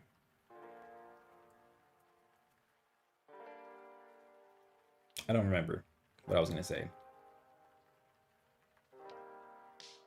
Oh, because Lathe, because Lathe is creating a fluid paper paste.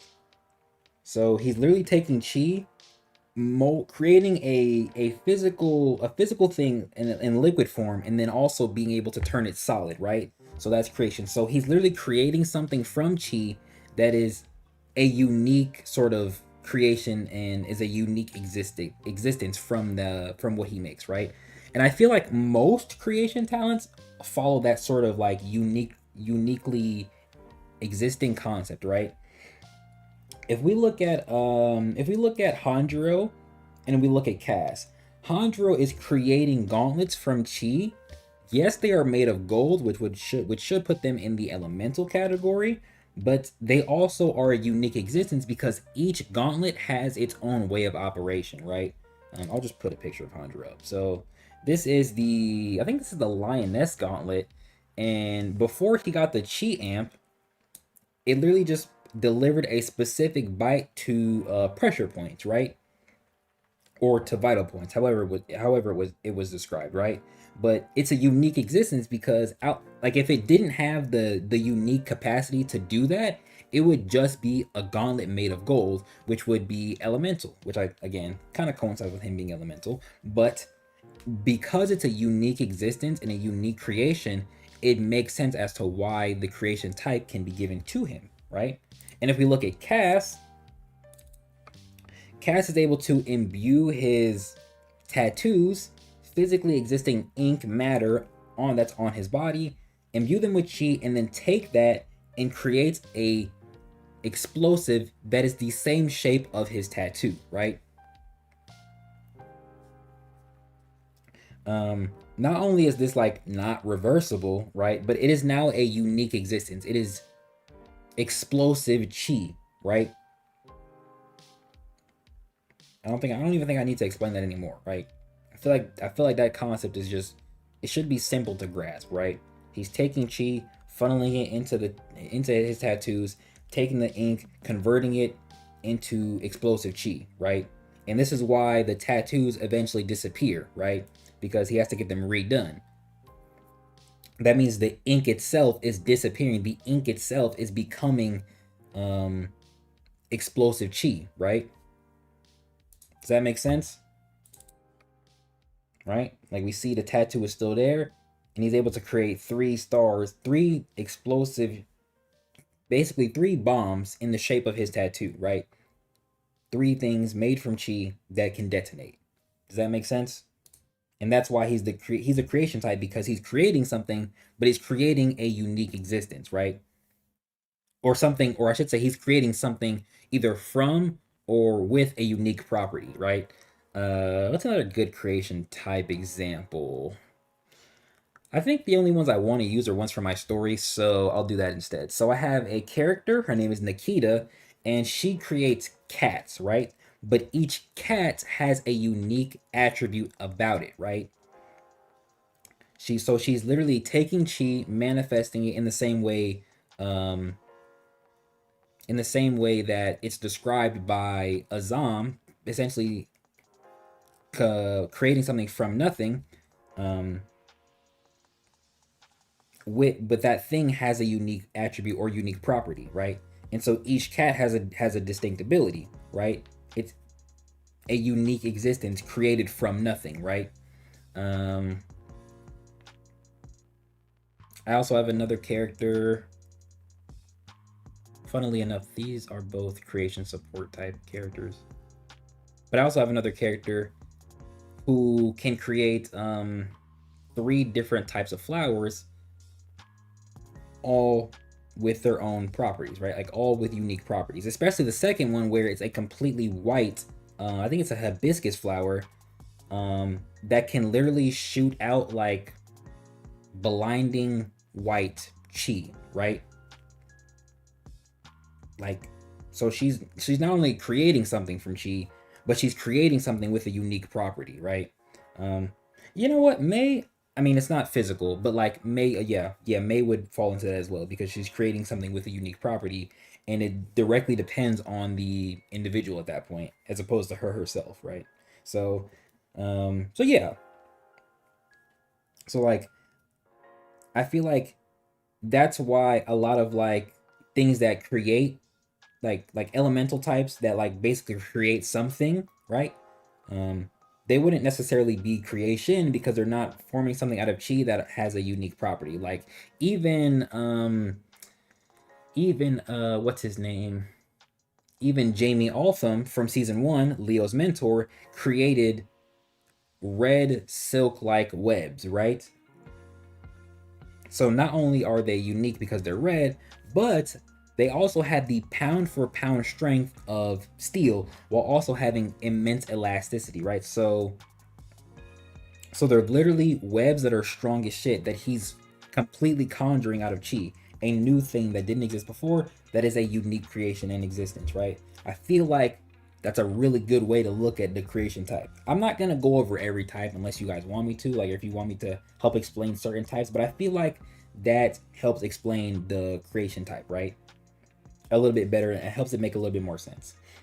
Okay, he said Tyson is converting kinetic energy to heat, which, while does produce a gas byproduct due to boiling, does not warrant a kinesis typing. That's good. That's fair. Okay, I'm not finna read that bullshit. AKA Tyson is a substance that flows through the veins of Lord Kofi. So, I think when I looked up this originally for the review, a substance is either a liquid or a gas, and we know so the way it's described right here, it's a liquid that becomes a gas, or that produces gas, and then this creates explosive movements that double their potency on contact, right? Now let me look at the power type. Real quick. So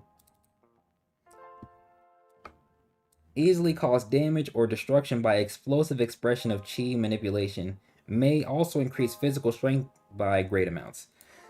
Now, that description, the way Kofi uses his talent perfectly aligns with the power type, right? And we can just look in this episode right here. And his talent literally is basically stated. I think I even said this in the review. Uh, Creates explosive movements at double potency on contact, right? So that would align with the also increases physical strength by great amounts, right? But this is striking strength and not necessarily lifting strength, right? So we literally see it. He's already heated and he's able to punch Konos this far away. Now, I'm not gonna like chat GPT and try and pixel scale and guess how far this is. But the fact that like he can do that with the physical strength he has from the liquid substance producing gas makes sense, right? It adds to that last part of the type. And then easily cause damage or destruction by explosive expression of chi manipulation. Now the chi manipulation doesn't really come into come into play until like he starts using rebuke, right? That's when it really comes into play. Actually, this isn't the episode I want. I want this one. Because you know, I really actually it's fine. Where's Twin Spear at? Right there. Yeah, that's fine. So keeping with the power type that the talent has, the way he uses Twin Spirit and Rebuke is literally allowing him to manipulate his chi to cause explosive damage, immense destruction, right? Look at the way he just takes off his arm. Like, and it's like his entire arm. Like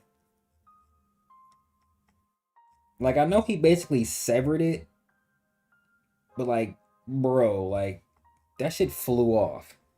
And if we want to look at actually look at Rebuke, which is at the end, like look at this shit. Like, look, I know this is a technique, and I said earlier, not every technique would coincide with like just because it's a technique, it doesn't fit a specific type, or like it doesn't, or it's just because it's a technique, it shouldn't fundamentally change how the type works. Like this perfectly fits the power type, bro. Like this nigga is releasing chi and radiation at the same time to cause immense destruction and damage easily, right? Like he perfectly fits the power type, right? But if we look at somebody like Sonya, I know I explained her type, like in its sort of specifics, like how it comes into play.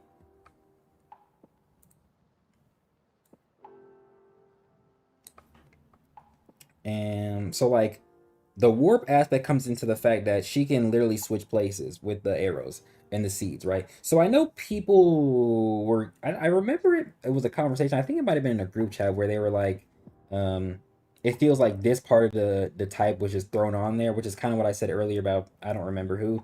And I kind of agree with that. Yeah, and still like it fits with how the talent works, so it's kind of fine, right? Like it's kind of fine. And basically you would need the warp type to explain it being able to swap places, right?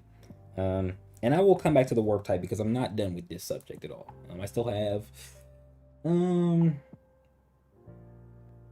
like two more points, two more talent type related points, or I guess two more talent examples, I should say. So warp, because she's swapping places with the arrowheads, right? These seeds, once fired, embed themselves into an object. Sonya can cause them to erupt violently into massive elm tree constructs. She can also swap places with a seed that has been planted before it grows. There are no limits. So I know I said arrowheads, but like low key, it also feels like she can just swap places with just the seeds before they're made into an arrowhead form, right? Also, this part, the might of the elm tree has spread throughout Sonya's body. This is another description that would like make it to where the talent should be kinesis. And in all honesty, you could even like I think I said actually you guys won't hear it, but I will eventually say, and you'll eventually hear me say that Sonya's production of the arrowheads from the seeds is an active thing she does, which is why somebody like Konos can't just simply copy it, because he would have to learn how to do it, right? So it almost makes sense for this part of her description to be kinesis. And then on top of that, she simply just creates arrowheads, right? She takes the seeds that she can make, specifically forms them into arrowheads, which would basically coincide with the kinesis description as well, being a sort of moldable protrusion. And then she just uses it more uniquely there, right? And then of course the warp would come into play with, that as well, right? So like the range type comes into play only because Sonya is specifically making arrowheads. But if Sonya was making like a dagger or a sword or a spear or a fucking lance, the range type wouldn't make sense. Now, do I think Sonya could create um things other than arrowheads? Potentially, potentially. I think it's not impossible. Um, However, if we're looking under the guise of like restricting her talent to a specific thing, she probably won't, right? She probably won't. But like, if she was smart, bro, I mean, she even uses the arrows like knives and like daggers anyway, because of how she stabs them into what's his name, right? You know.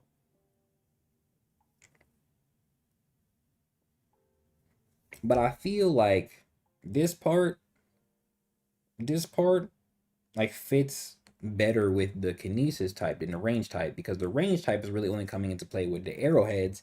And as we saw against Konos, I think in this episode, she doesn't even have to make arrowheads to make wood or elm tree. Like she can just make a seed and then it just creates wood, right? Whereas description almost basically um the initial description makes it seem like she can only make arrowheads from how her talent works, which just later is found out as to not be true, right?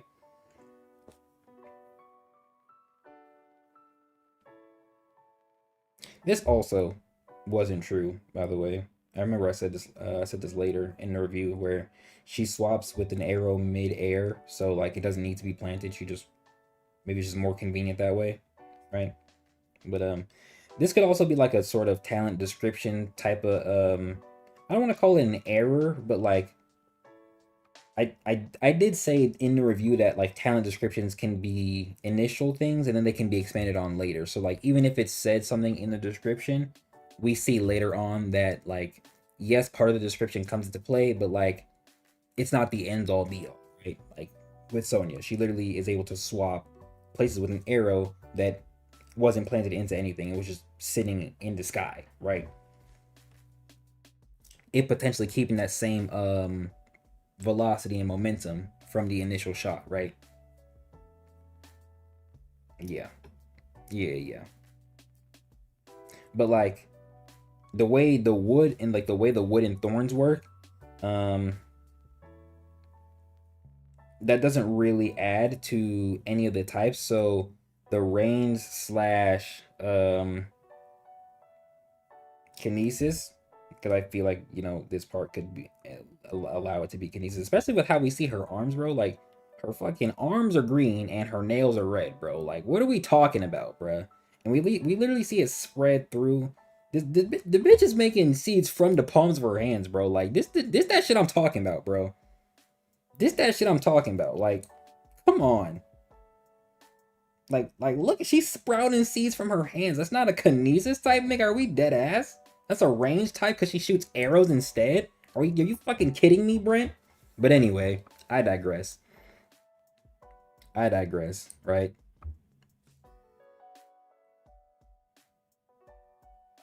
W Glaze, what's up, Nora? But again, I feel like the range concept is only coming into play because she shoots arrows, and that coincides with why Rai is ranged, because he's a firearm, right? He turns into a firearm. Was it a design choice? I guess probably, but like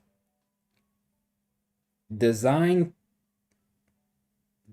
choice, like I want to say specifically for Brent, plays into how it plays into how we are perceiving what characters can and can't do, right? Like when we look at a character design, certain aspects of it play into its abilities and how it's perceived, right? Jay lost control for a second, rare occasion. So this is like, but this is the problem I'm having with talent types, bro. This is the problem I'm having with talent types. Warp perfect type matches, like you can't replace it, but range, like because she's shooting arrowheads, I guess, but like you're telling me she can't shape the seeds into anything else at all? Like, hold on, we see her make this, like it feels like a choice and not like an ability, right? Or like an innate aspect of the talent. I want to go to this part right here. Look at this shit. Look at this shit, bro. Like, this damn near a lance, bro. This is a spear, bruh. Like, and then like you got the nerve to add like little like wood shit to make it to make it fly properly. Are we dead ass? Yo, look at this, like, but like you get what I'm saying, bro. Like, so this is the initial seed, right? But look at how long this arrow is, bro. Like, this is not a regular arrowhead, bro. This is a ballista.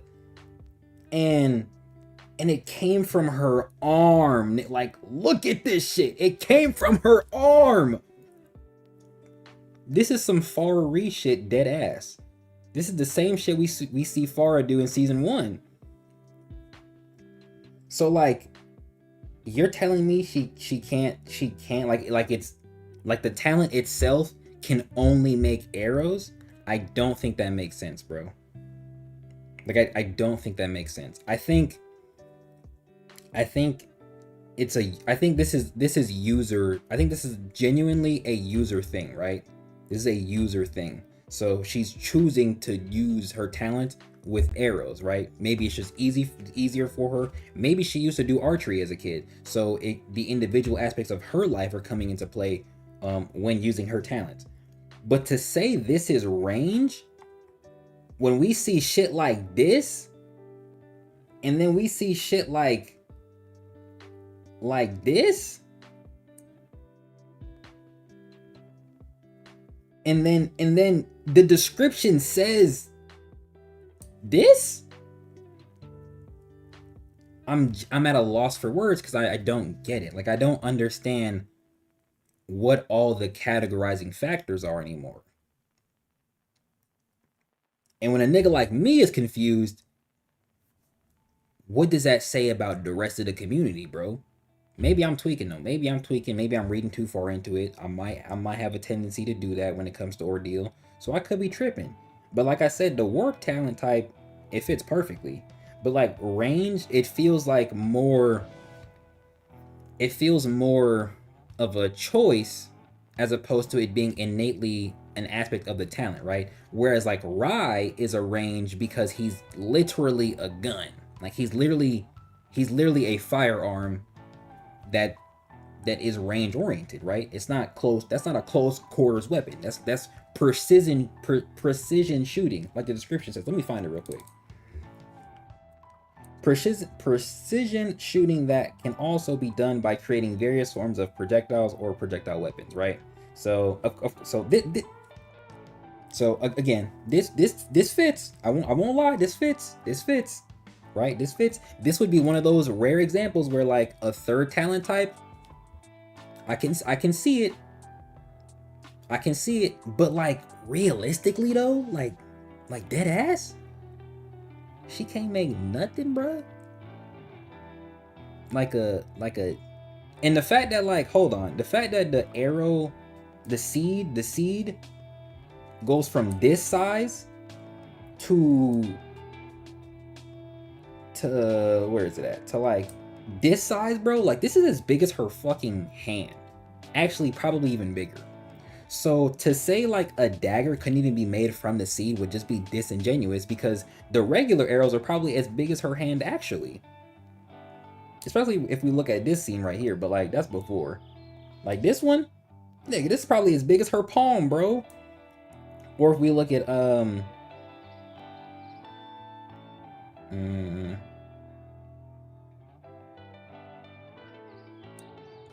like right here, bro. Like these probably as big as her palm, bro. But I digress. I think this would be one of the rare examples of like a third talent type making sense.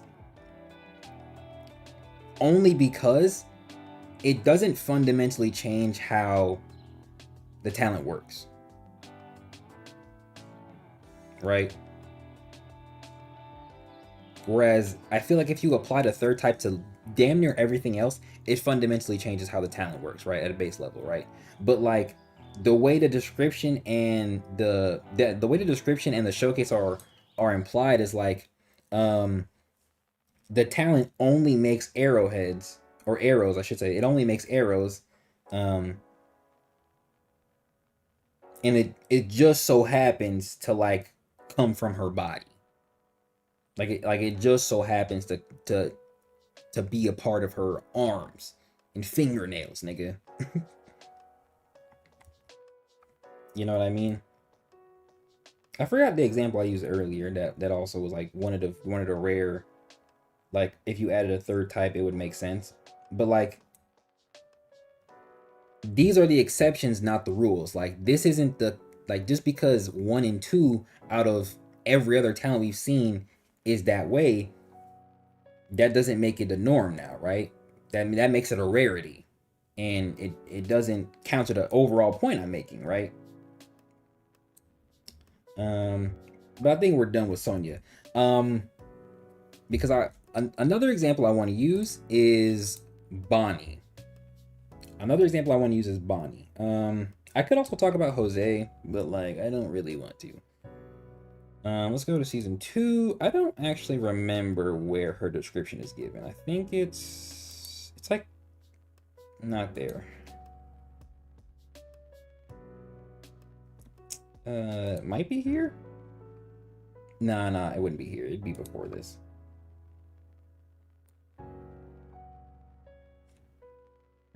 Not that one. Wait, you said Jay's giving the exact crashing I needed behind this? That's funny. Yeah, I thought so too. If somebody had a talent that allows them to shrink themselves and resize something, what category would you put that at? Shrinking and resizing?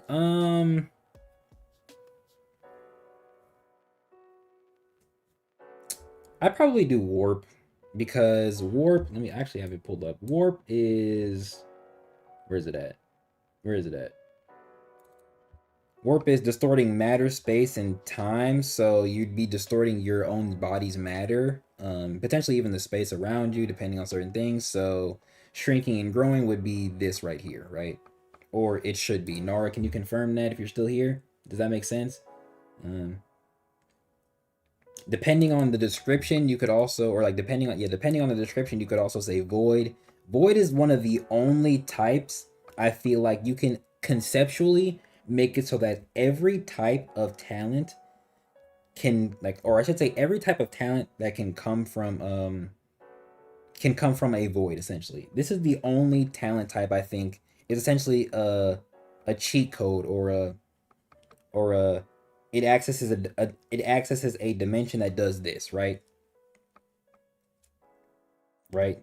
I actually have an example in my story where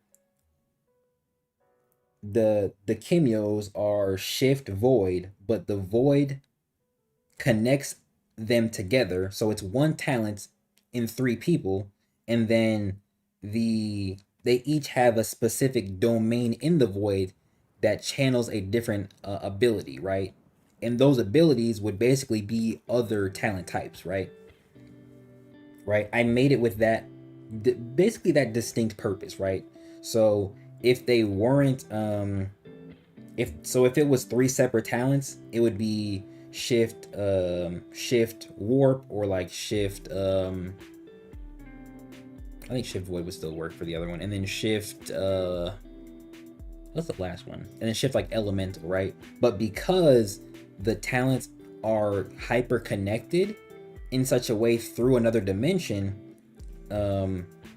it's one talent in three people. It is shift and void because they are all shifting, but they are all accessing different points of the dimension, allowing them to have different abilities and powers, right? Where is this description at, bro? Hold on. Let me figure this out real quick. Okay, so it's the episode where they're looking at the fight. They're like looking at the war taking place. It should be the same episode we see Andrea. Oh, it's literally right there. Oh my gosh, I'm foolish. All I had to do was go back some episodes. So we get Bonnie's description in episode 83 or 87.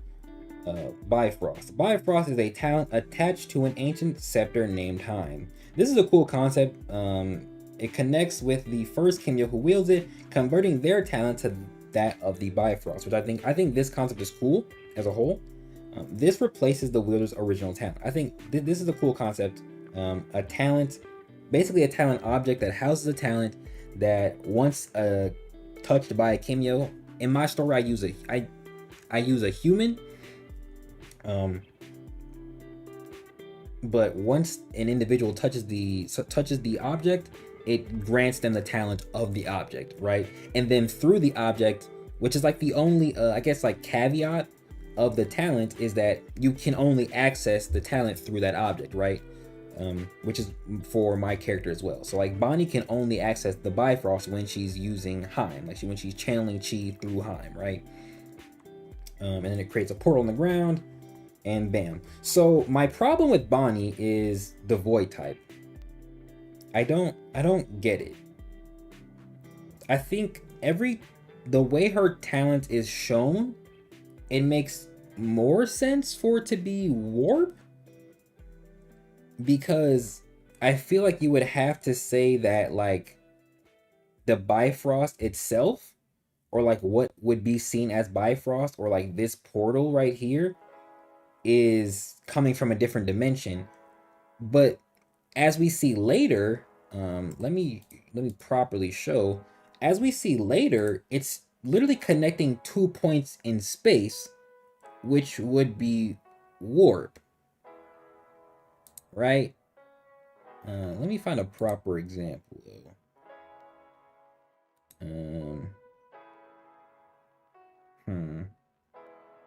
I want it to be when she sends Bjorn in to fight, but I don't remember what episode that is. Is it this one? Is it 88? Nah, too soon. I don't think it's 89. Is it 90?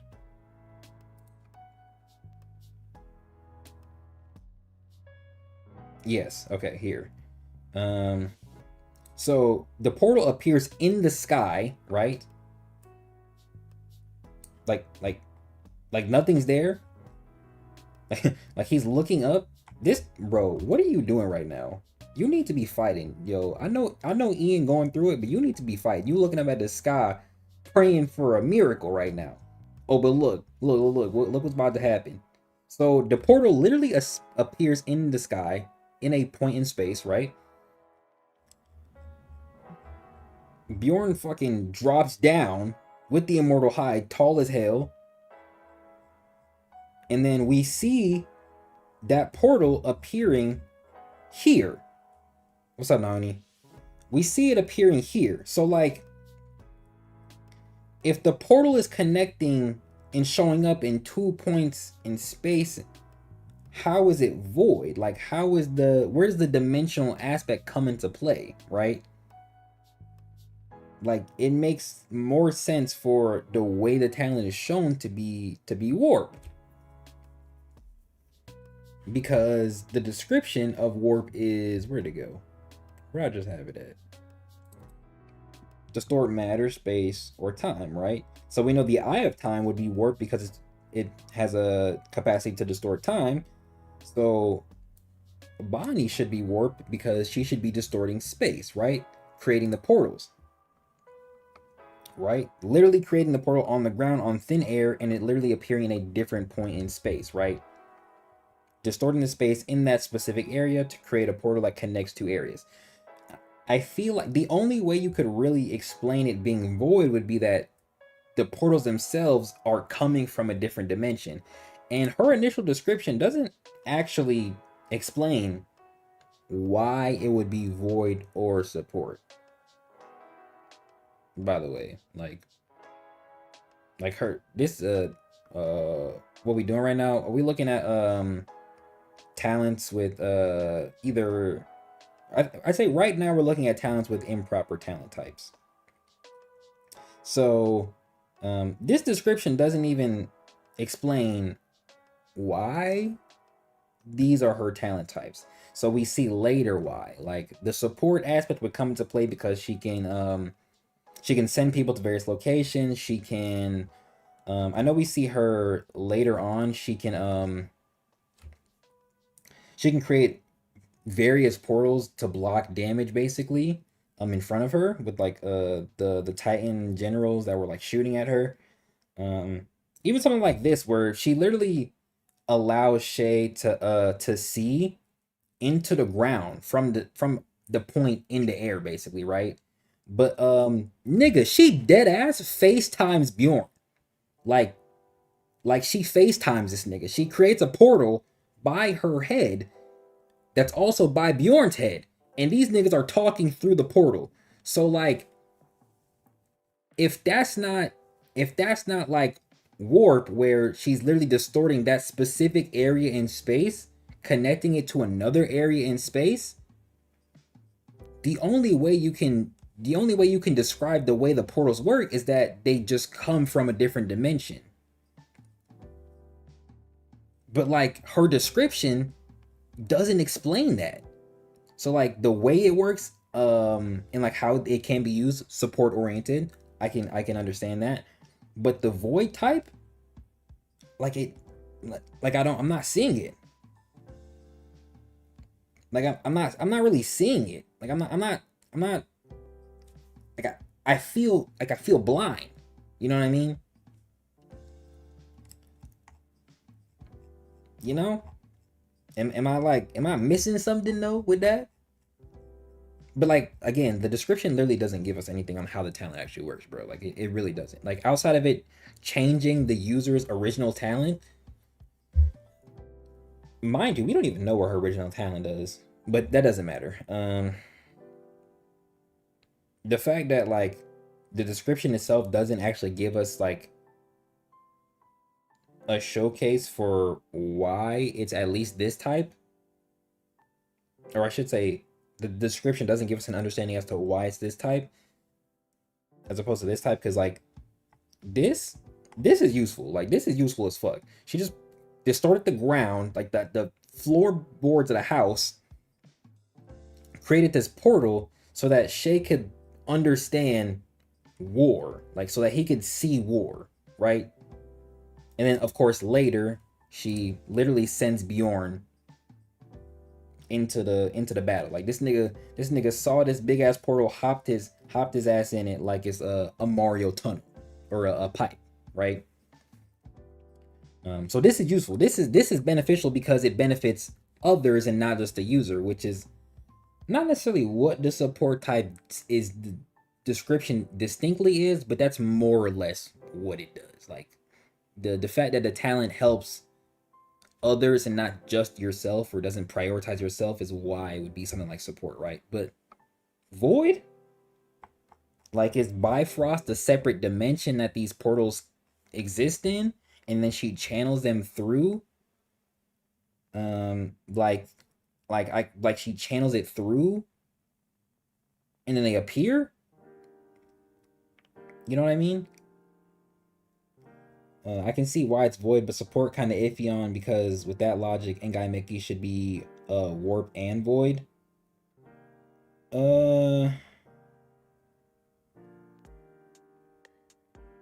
I mean, that's actually not bad, because his type is, he only has one type, so applying a second type doesn't like change it too much, or applying that second type doesn't change it too much. Explain why it's Void though, because I'm not seeing it. I'm not seeing it, and the description doesn't help. But like, also, I don't know why I keep scrolling up on this one, but like, also the other type just fits better. Like, just fits better. And this explanation as to why it's like Void. I know Nauni asked Brent a long time ago what talent type Kaguya's green mask would be, and he said Void as well, and not Warp. But considering the fact that in season 2, the way somebody else described his talent, it didn't make sense. Let me go find that episode real quick. That's too far back. I'm tweaking. That's too far back. It's like 40. It's this one. Okay, right here. I don't know why he liked making Void's teleports. And then he has Nico as a warp, which is crazy. Where does he say that? Here. Green is neutral. This mask grants him the ability to transport matter or energy he touches, including himself, from one point to another. So he's distorting matter, and effective. He's essentially, he kind of works like Shiba Naoni, kind of. If you want to say he's not distorting space, but specifically distorting matter, and it just allows him to teleport, he would be kind of like Shiba a little bit. But like, he's essentially distorting matter and taking it from one place to another. But still, he's transporting it, so he's moving from one place to another through the distortion of matter and space at the same time. So is that not a warp type? Is that not? Is that, where did it go? Where the picture at? Is that not this? Distort matter, space, or time. Is that not these two at the same time? Because then we have Nico.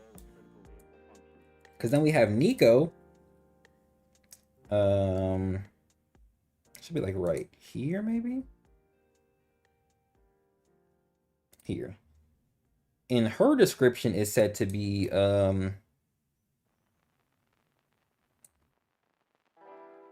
she doesn't even get a type. She doesn't even get a type. Her description doesn't even come with a type. That's so crazy. That's so crazy. But the way her talent is described, you would guess it's warp. Nico possesses innumerable red and white beads. She can transport objects by surrounding them with the beads. The heavier the object, the more beads are required. So through the creation of these red and white beads, she can transport objects by surrounding them.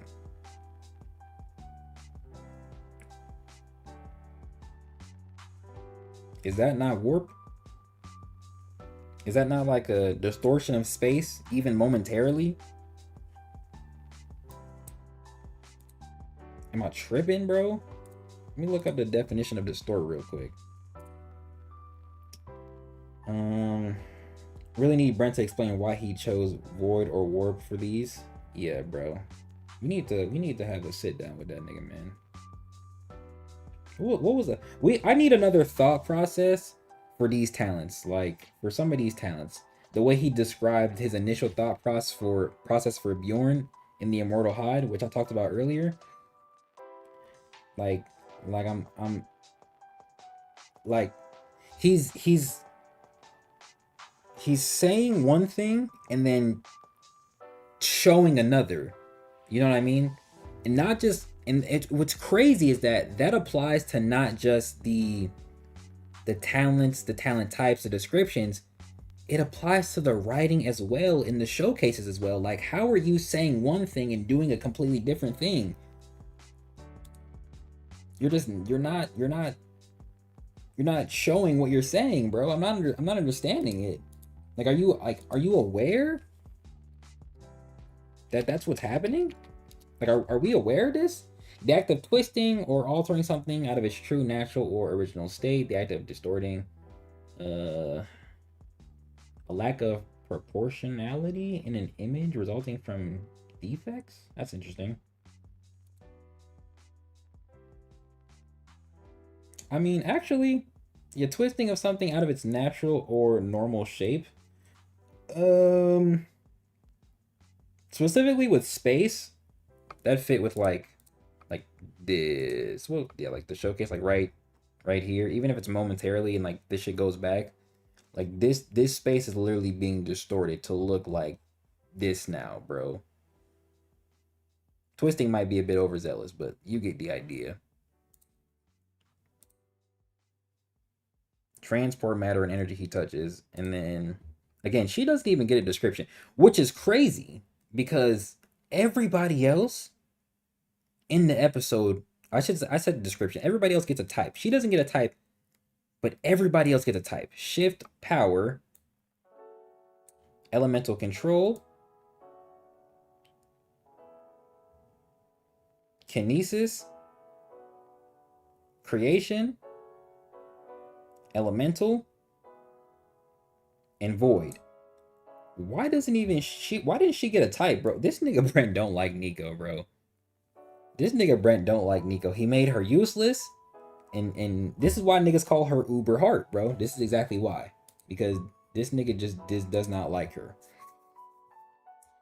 Hold on.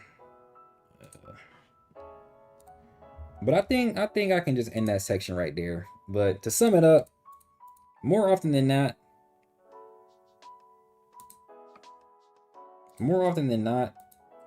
talent doesn't need a third type. Usually doesn't fit it. A lot of the talents are, I'm not saying a lot of the talents, but some of the talents are just improperly categorized based on the description and how they are shown. So like one of the types should just be switched out completely, and not have a third one on it. And the reason some types are similar is because at a first glance they act the same, but their innate differences still come into play, making them outwardly different, bro. Like things in the real world, like certain animal species, like food. You know, if it was the same, it would operate exactly the same, but because it's not the same, or because it doesn't operate exactly the same or on a fundamental level similarly, it's not the same, right? Which is why another type exists entirely, as opposed to them just falling into one and not the other. But with that out of the way, 2 hours and 29 minutes. I am gonna make that section a. Am I signed in? I'm gonna make that section a video. I'm not sure about the other one though. The other section. This should be where we are. No, I think we're past this. Oh wait, for Kaguya, Void could maybe make sense if his TP worked like Nightcrawler, in that he links to another dimension he teleports through. But like, why was Warp as a type? Wait, but like, why have Warp as a type at that point, right? I agree. I also think I feel like Brent might have said Void because of how his mask talent might work as a whole. So like maybe the masks share a sort of dimensional aspect, and that's why it's a void, right? And that's why he simulates other talent types when he switches between the masks. That's the only other explanation that makes sense, though. But since you catered the question to his mask, like the colored mask specifically,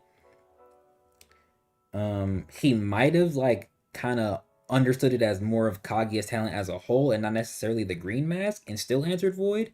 But like if it is fully void specifically for the green mask, that that means that his talent as a whole has four types basically. That means his talent should have four types and he would be an outlier. But I'm not sure about that one. So at the most, his talent should be like void plus something else, right?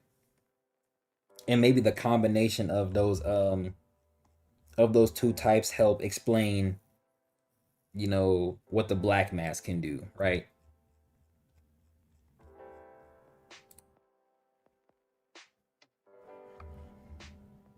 I think that's the best explanation.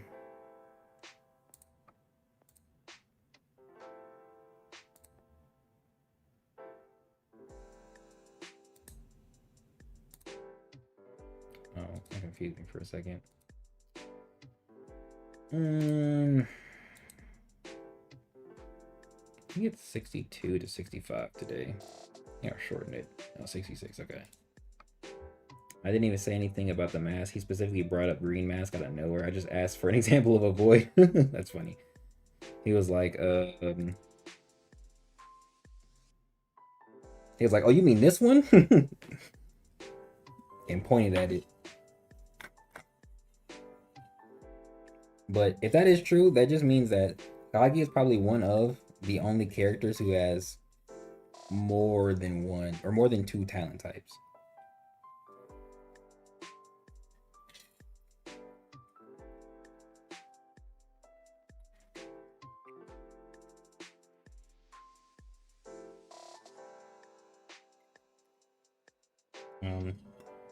I feel like if you wanted to make a talent specifically dimensional based for teleportation purposes, of course the void type works. But like the warp type exists, so you don't have to do it like that, right? Like I have a talent or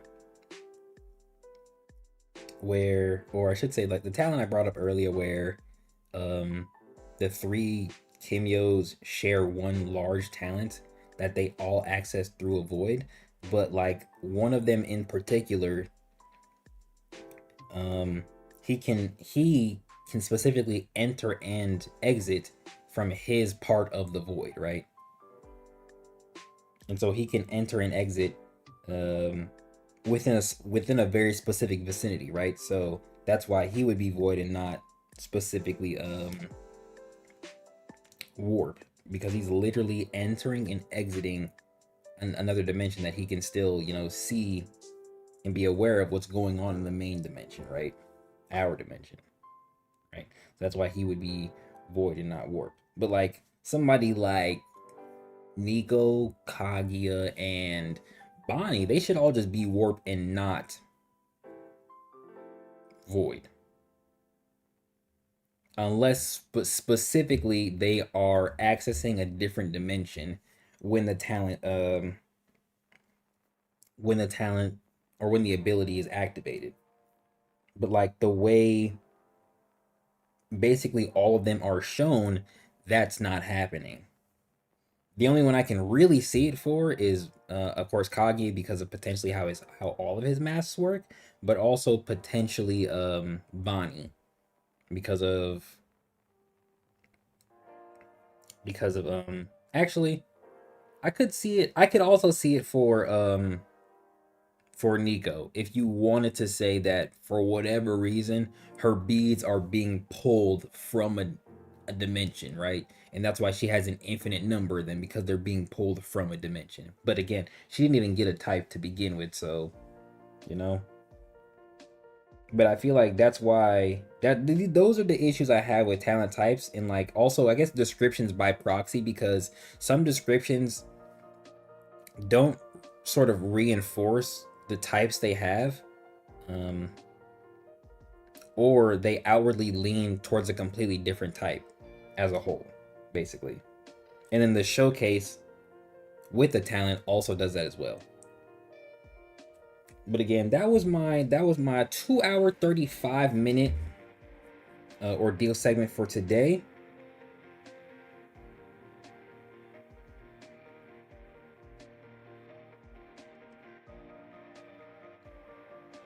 W section, I'm finna get into this reading.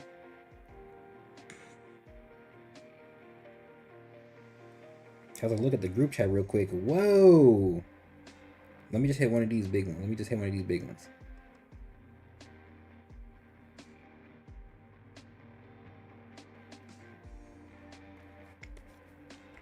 And with that, we finna get into this. What's I'm gonna call it?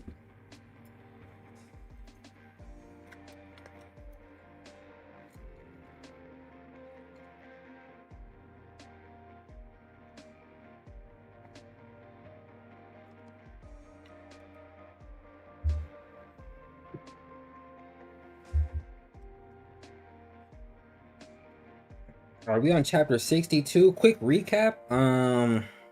I know we saw Gabra fight. Damn, I think like the hella niggas died last chapter, or the last session. So who all died? So the rock guardian, he died, and his daughter now has the charm. That doll guardian who's like really short, she died. We saw I forgot her name, but the girl who looked like the Link skin from damn Fortnite, bad as hell. She didn't die. She went kind of crazy though. They fought Gabra. Gabra, that nigga goofy as hell. I think I don't actually remember if Rokuro won his fight. I don't think so. I don't actually remember. And then I know at the end the reinforcements are now entering, so I think is it 4 of the guardians are split up in pairs, and they're gonna fight 2 of the other Basara, whereas the head of the Exorcist is going to fight Yuto. I do remember that, right? So with that out the way, let me actually grab the snack from my bag real quick. Let's see if this chocolate melted. Hope not. This brand name is crazy.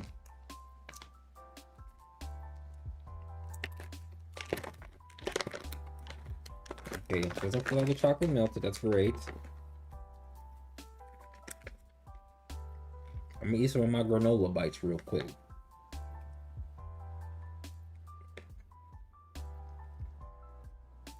Apparently these are vegan and kosher. What is kosher? What does that mean?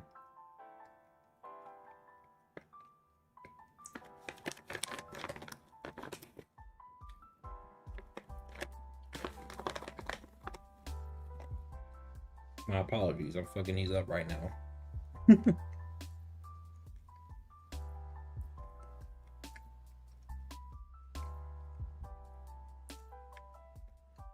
Trying new stuff be cool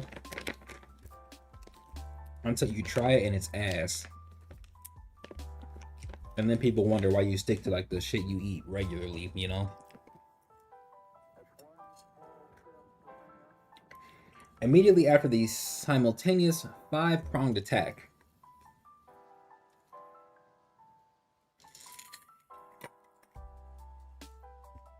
the 4 responses have begun moving at the same time. Each unit is estimated to arrive at the highest layer connecting Magano in the Great Black Torii, layer 2013. Connect the head exorcist right away, or that says contact. Contact the head exorcist right away. Convey this to the exorcist gathered at the Great Black Torii as well. What shall we do? Arima-sama.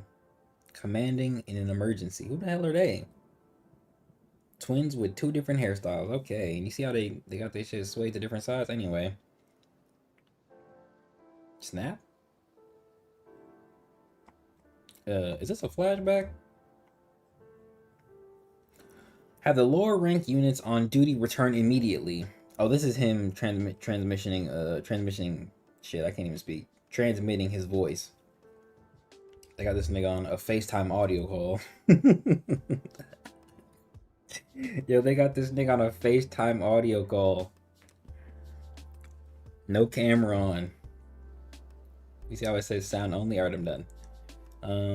Have the lower ranked units on duty return immediately and inform the heads of the 12 houses at once. Adata, you are to remain in the Shugen Hall and proceed with the formation of the interception units. Each unit must include no less than 2 groups supervised by heavenly commanders, which is what we see when the chapters ended last session. But there are 5 enemies. Since Kijin and Suzaku cannot fight, we're short-handed.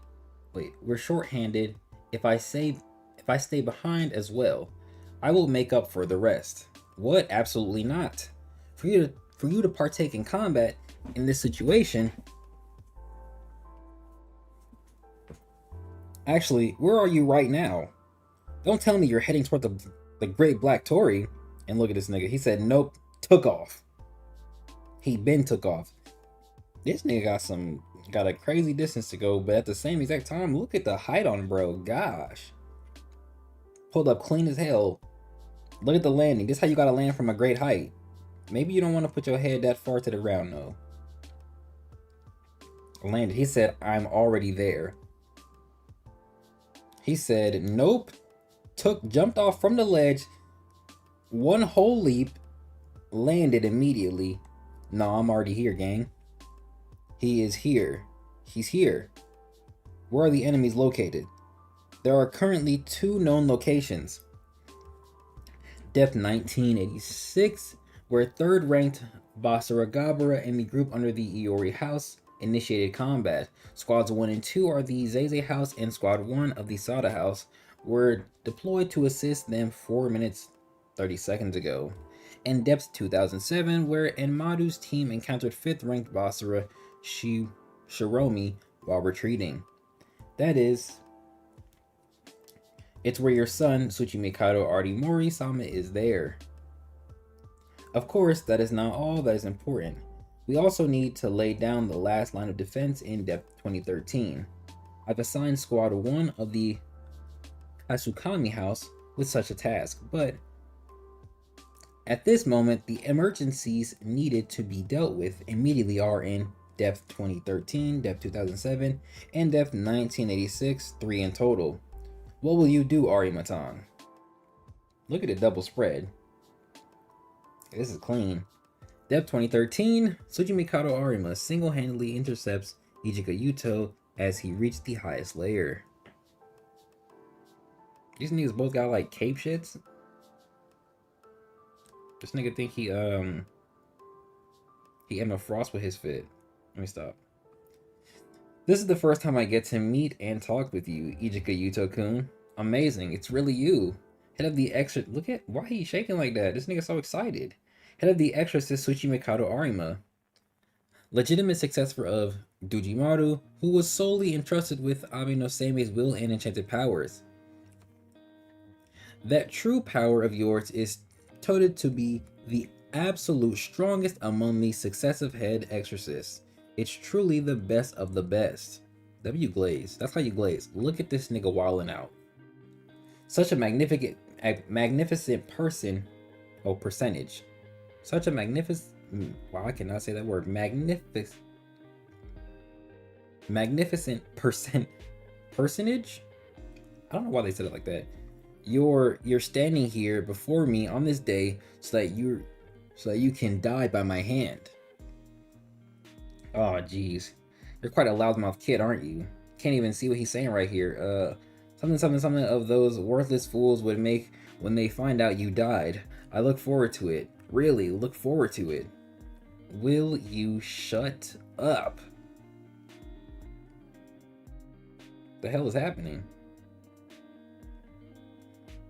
To even take away free will, an immovable hold. Oh shit, he got cursed speech type vibes. It's a type of accelerated compression technique? The binding of Akala. Not a chance.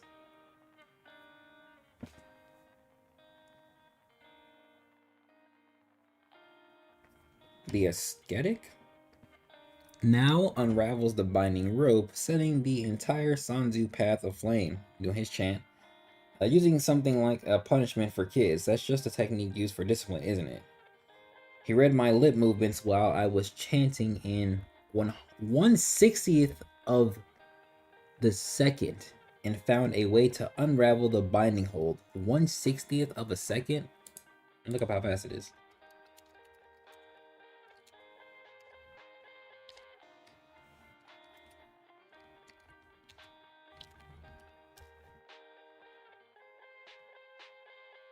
(16.67 milliseconds).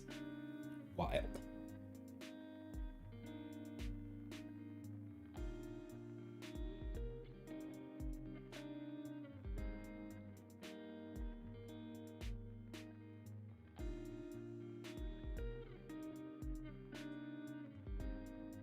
Okay. He read my lip movements while I was chanting in 1/60th of a second and found a way to unravel the binding hold. Impressive. Until a flower blossoms on this roasted bean, this seal shall never falter.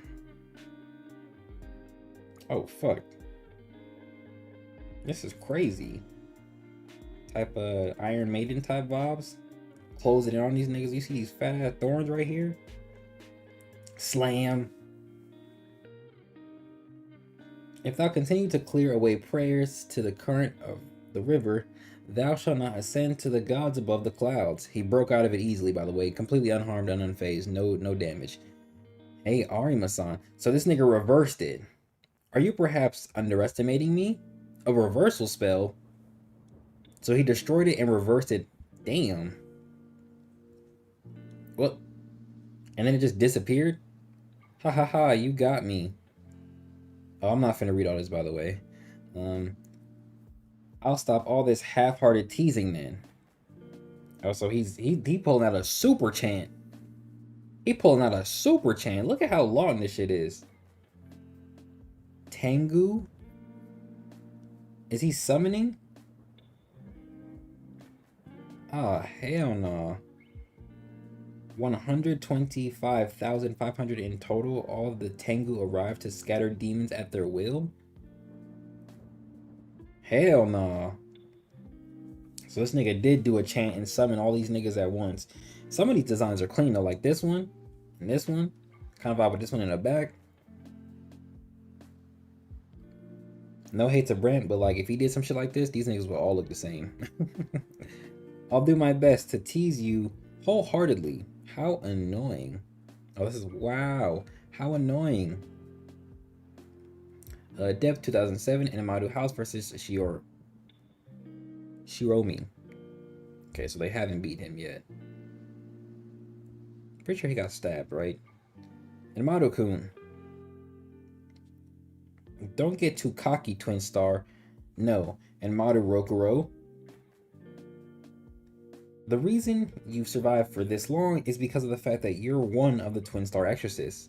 Even the time you sent Hijirimu to his death on the mainland back then, you're the one who would have died if the other Twin Star hadn't been there to help you. You're no longer even Twin Stars, are you? Fade into obscurity as a forgettable nobody. What a sentence. Okay, W blocked from Odyssey. His swords are pretty cool, man. Even after taking that much damage, he still has this much strength. You struggling, that shit hurt, huh?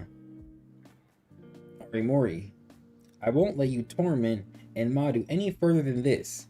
If you want to finish him off, you're gonna have to defeat me, a house member, first. You're nothing but a fool. With his enchanted powers utterly depleted, forget being a Twin Star. Even as an exorcist, he's completely useless garbage. Where's the value in risking your life for someone like that? And Madu is without a question an idiot who still lacks experience as the head of a house. But just because he's a Twin Star Exorcist Not once has he acted high and mighty, nor neglected his efforts for betterment. It's not that I have to help him because he's a twin star exorcist. I want to help him because he's Enmaru Rokuro. Mmm. Is that so? Well then, you better do well to protect him. Look at this nigga, bro. This is nasty. These look like rose roots. Like the thorns. You know? You know? He sprouted out at 8 of them. No, this is actually 9. 1, 2, 3, 4, 5, 6, 7, 8. Yeah, that's 9. Arisuzama, you think we'll let those nasty tentacles touch him? We'll also protect Maru-kun. With your bodies? Oh, fuck. You're fucking bodied right now. You guys. It's okay, just hang on a little while longer. Hurry up and do it, Ringo. I know, don't rush me, okay? Are you finna heal, Gangy? Hang in there, Maru-kun. I'll treat this wound for you right away. This nigga got hella, I think these are like, because these not them octopus tentacle shits he was using before. What is this, though? This looks crazy. Are you getting, oh, these niggas getting beat and whacked on, man. Ha ha ha, what? What a pathetically heartfelt display. A handkerchief? Would somebody hand me a handkerchief? I feel like throwing up at such bravery. Sure. Beat on, beat on, beat on. Stop it, you guys. You're already a little more. Just a little more. And her arm got cut. Oh, no, it didn't. Part of it got damaged, though. You see it right here? Her fucking side got blown out. You absolutely must not die in a place like this. This fucking side got blown. Ringo-chan. Look at this hole right here, bro. Oh yeah, you see? It did hit her arm too. W consistency with the damage. Sorry, Enmaru-kun. I could have treated you right away if I wasn't such a dunce. Nah, deadass, useless. And then you could have finished that guy off in a heartbeat. I'm so ashamed, Enmaru-kun. I'm sorry. And was everybody fucking dead? Everybody dead, bro? Even what's his name, son? Now he having flashbacks to the time all his friends died in that house. And he laughing at him. It truly is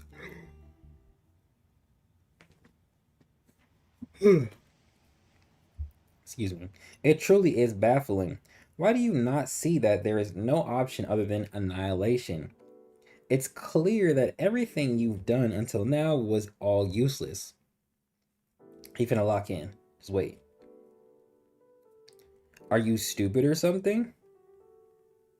Like he expelling hella energy right now. How much do we have to lose before you're satisfied? How many times do we have to defeat you before you realize? What is this? Surge of enchanted powers. His wounds aren't fully healed, and in the first place, there's no way he can recover his enchanted powers in such a short time. But with that said, I'm not finna read this nigga screaming his name. Enchanted powers is overflowing from his right arm. Oh, that's his whatchamacallit. That's his impurity arm. I done fucked around and forgot about it. Alright, so he screamed bro's name, ready's a punch. That's enough. Oh, who pulled up? Who pulled up? It's not that time quite yet. Huh? You're... Oh, we didn't even see who pulled up. Who y'all think this is? Is that Tenma? I think it might be Tenma. It'd be crazy if this was Shimon.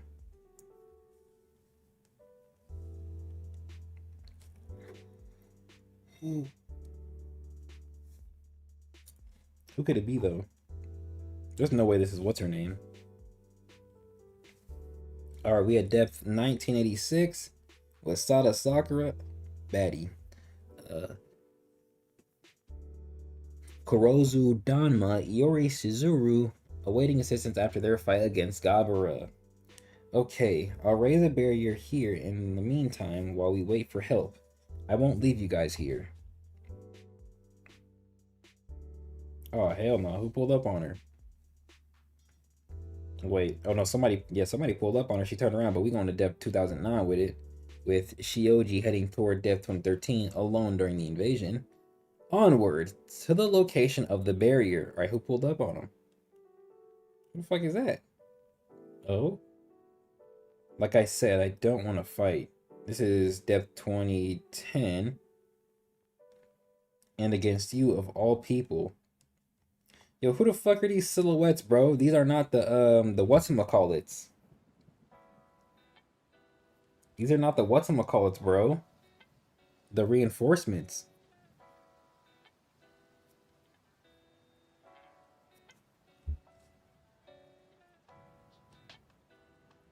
If this is what what's about to happen, I think it's about to happen, would be kind of crazy.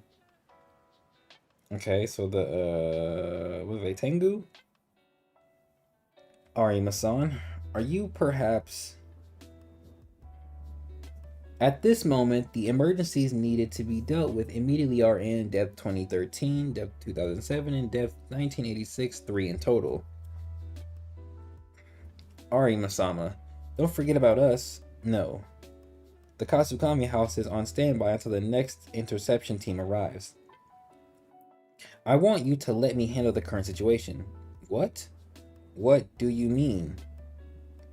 What kind of absurd thing are you saying?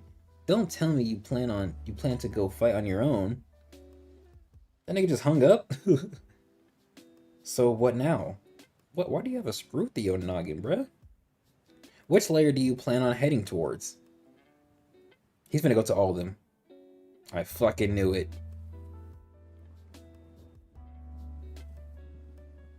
Actually, I didn't know it. I didn't know it up here. Well, I wanted to guess it right here, but it didn't really make sense at the time. But based on the silhouette, it kind of makes sense right here.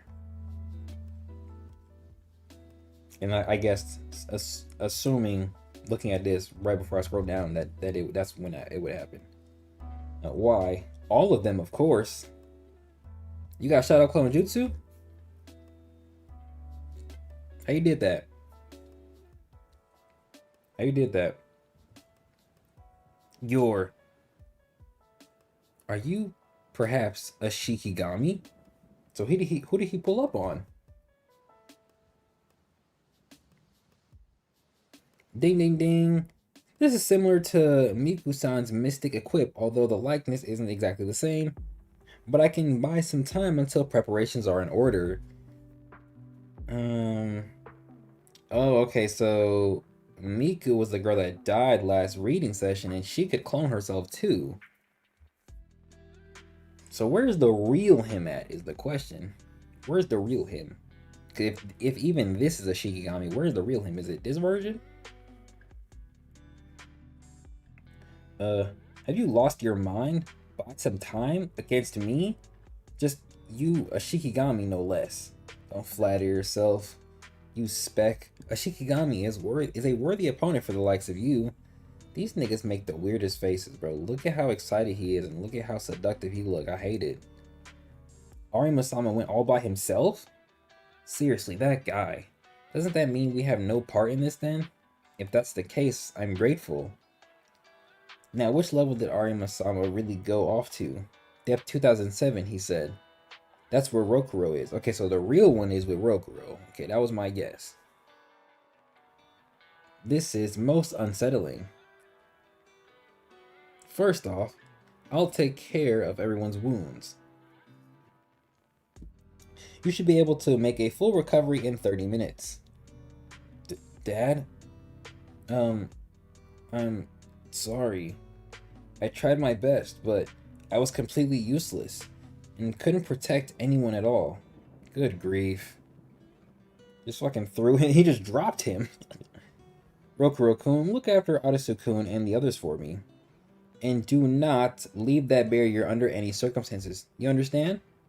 Otherwise, I cannot guarantee your safety. Oh, this nigga finna do some cool shit. Tsuchimikado Arima. You've obviously caused far too much trouble. Is he burning? Now then, Basara. Care to drop dead? Boiling with rage, the strongest exorcist heads into battle. So the real him went to go see his son and Rokuro. Got it. Interesting. That boy saying Shikigami shadow clones everywhere else though. Went to see his son. He kind of a real nigga for that. What is happening here though? What is this about? What am I gonna eat for dinner? I'm about to go get something. What should I get for dinner, chat? I might have to get like Panda Express for the one time, okay.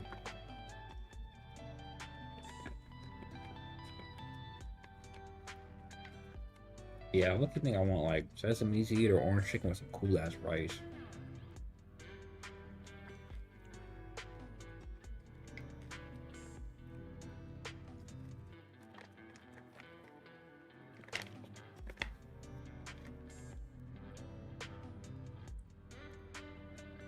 Sorry, I'm munching again.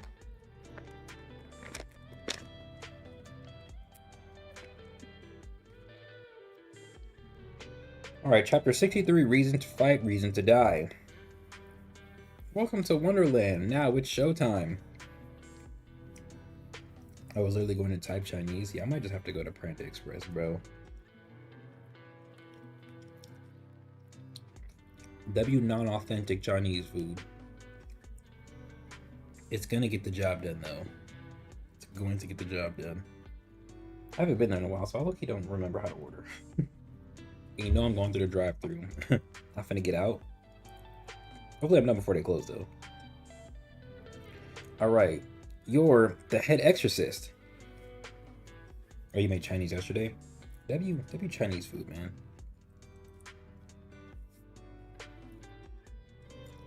Hopefully they give me chopsticks. I might have to use my own chopsticks here. What is happening to the culture? As head of the Exorcist Mikado Arima arrives at the site of a tragedy. Resurrect the dead. That'd be crazy. That'd be so crazy. Why is he alone? Actually, why are reinforcements only just now coming? You're late. You're so late. Why couldn't you come sooner? Excuse me. Oh, I forgot they knew each other back in the day. Narumi. Head exorcist, sir. I'm grateful that you came to help, but it's fine if you put a hold on things here and go to where it's more urgent. Please go where your help is in greater need. Yes, I know. I am already on my way. Huh? Okay, do some cool shit, bro. I wasn't expecting him. I really wasn't expecting him to fight every single person, bro. That makes him dying feel a little bit more like, damn, this nigga went out fighting everybody.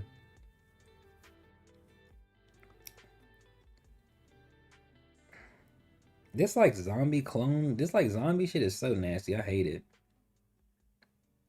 I actually really want to see how this fight is gonna go though. Okay, I'm not gonna read all these chants, but he is chanting in all three areas.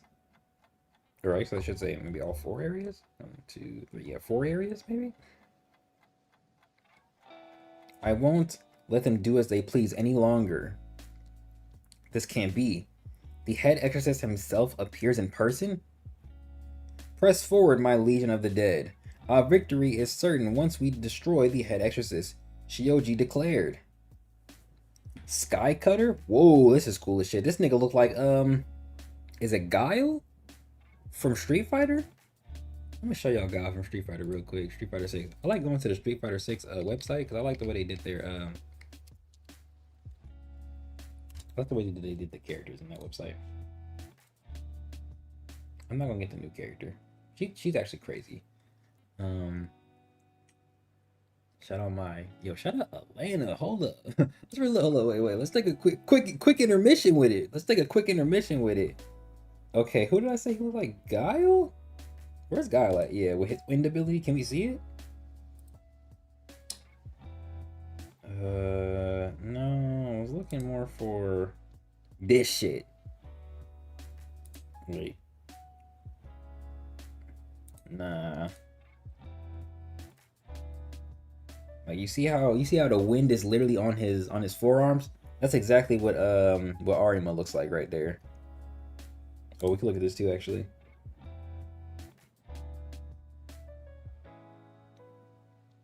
Sure. Now let's look at some of the other characters though. I know y'all see Elena. Hello. Where's she from? Doesn't say. Of the Savannah. Clan of Proud Warriors. Sure. She doesn't. Oh, she does use capoeira. No, that's not. Is that capoeira? I'm pretty sure that's what that is actually. Link song? Oh shit! Shout out my nigga Links. A cancel? Oh, it switches.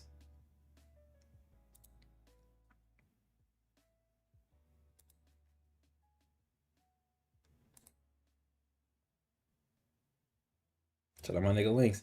Let's look at C Viper Sexy Eye real quick. Yo, she's so fine. Gosh. Is she 5'9"? She tall too. Doesn't she have a daughter, I think? I remember when Brent drew her, Shay, and Sagat in that promo. That show's fire. She can do a follow-up with that? She can faint? That's crazy. She has like lightning gauntlets and then her feet do like the kicks, the flame kicks. She has a follow-up to that too. That'd be burn attacks. So all her kicks are flame related. What is this? She got earth manipulation? Shockwaves through the ground. Wow. Or she cheating something crazy. Wait, how does this one say? Electric shocks when opponent uses a special gadget hidden in her gloves. Okay, so her gloves can do shockwaves and electric shocks. Wait, I just have to and what did it say? Yeah, shockwaves and electric shocks. I was right.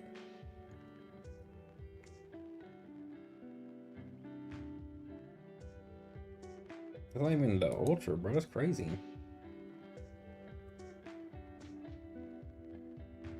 Or unique attacks. An overhead attack that cannot be blocked while crouching. Oh shit.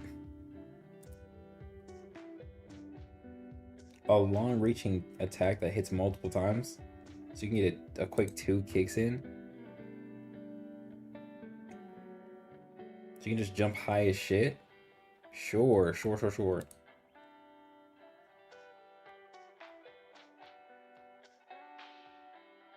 I know this intermission crazy right now.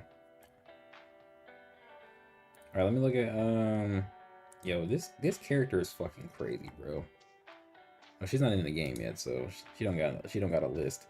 This who where he at? This who Nara play as. This Nara main right here.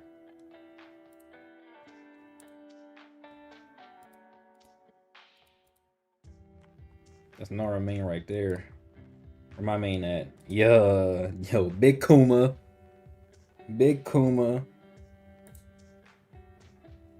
Let's show y'all some cool shit, man. What is this?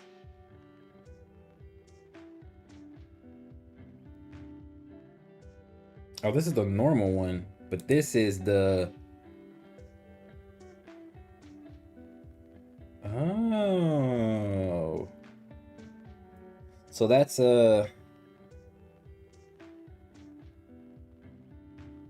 Light, light, forward, light, heavy. So that's how that works. Interesting. I like this move right here. That's some shit Shay would do. I don't think have I seen this move before? Oh, I have. I just don't use these moves often. I haven't played Street Fighter 6 in a while though. Who else? I used to fuck with Marisa. Yo, if she's 6'8", she can get 8. Hello. I'm sorry. I'm sorry. That was actually crazy. That was crazy. How tall is my mom? She's 5'9". This lady got some legs on her, bro. Gosh. She has 4 outfits? Why? Look. Hell no. This one's kind of crazy. I mean, she's showing straight leg right now. She got some fucking long ass feet. Oh my gosh, she got them webbed ass feet. Them duck ass feet, bro. She is a sea creature. It's like a swimsuit type vibes. Has to be. This is kind of fire actually. This color is kind of fire. Everything else, I don't know about that one. I used to play Kimberly too, actually. Hold up. Shout out my Black Queens. How tall is she? 5'6". I use her on modern control, so let's look at modern. The spring was cool. That spring had hella moves. No, not that one. Brent would be enamored. The slide move was cool. Heck. There's a move where you could... Yeah, this one. All that webbage.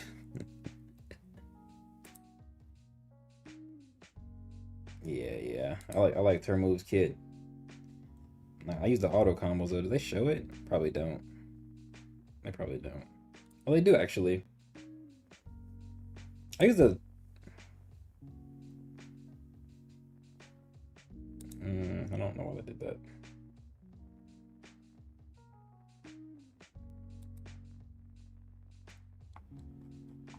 I might have to start playing Street Fighter again. I think I'm better at Tekken overall. Oh, I forgot. I did buy her. Who the fuck is Andy and why she like that? Yo, this is a crazy scene to just throw at us, game. They say, here you go. Look at this one too. Look. They getting seductive on the channel with it. This is clean. What do her costumes look like? This is fire. Hold up. This is actually so gas. I think I like this purple. You can save all these too, by the way. Oh, this is a good one too. I'm finna fucking come back and steal all this shit, man. What this one look like? Hold up. Oh yeah, she's getting robbed something crazy in a little bit. These are just kind of the same. I think I have this one. It's a regular one though. I mean, look at all this leg showing. Gosh, man. Too much leg. Wait, what do her fits look like? She has 4 outfits too? What the hell? She got the bikini on too. In the jean shorts? Look at that haircut, man. Do we have a different yeah, let me get a different haircut with it. I kind of vibe with that one. This is the type of shit that gets you canceled. YouTube finna blow my shit up. I think I'm done here though. Oh wait, I did say I think I said one of Aki's outfits. If not, I'll come back. I don't know if she had 4. This one? I didn't know she had this outfit. Like that, she looks crazy as hell in those. I think I say one of these ones. I like this is fire. This is clean as hell. Yeah, I'm gonna come back for all this shit. All this shit getting took. Anyway, my nigga stole this shit straight from Guile. Sky Cutter, Kamaitachi.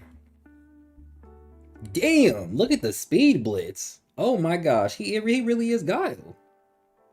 How did he do that? Shredded them niggas. Ooh. Demolishing his former brethren without a second thought. What a terrible human being this head exorcist is. Oh please, you're the one who changed them yourself. Okay. I'm not gonna lie, this is clean as hell. This is clean as hell. Truth is, I really hate fighting, but if I kill you, the 1,000-year war would end, right? Oh my. Aren't you overestimating me a little too much? When you look at the long history, I'm merely just a piece of it. The 7th ranked Basara, Gaja-kun. Your ability is magnetic force, correct? You control Earth out of the 5 elements of Wujing to create a magnetic field. Well, that's not what I was expecting. It's no big deal, not like I was hiding it or anything. Is that so? My apologies then. I suppose it's unnecessary to find out your true intentions. Alright. Then let's do this the easy way. Are those meteors? Storm of the Stone Dreadnoughts. Fuck, that's a fire-ass name. Oh my gosh. Oh my gosh. I can't wait to make this a playlist, watch it back, and just hear all of these cool-ass names, bro. That shit says Storm of the Stone Dreadnoughts. And it's literally meteors, damn near. Allow me to take advantage of that magnetic power of yours. So the magnetic field attract things to him or something? So that was like basically an auto target. With him using it as an advantage. What is this shit, bro? Amazing. He's way too amazing. Opening a gate to True Magano takes 10 minutes. On top of that, you can only send one clone to one layer per entrance. To start, he himself enters Magano. Then he uses Shikigami from there, traverses to each level, and intercepts us. Such a feat. Who else can say that they are capable of that?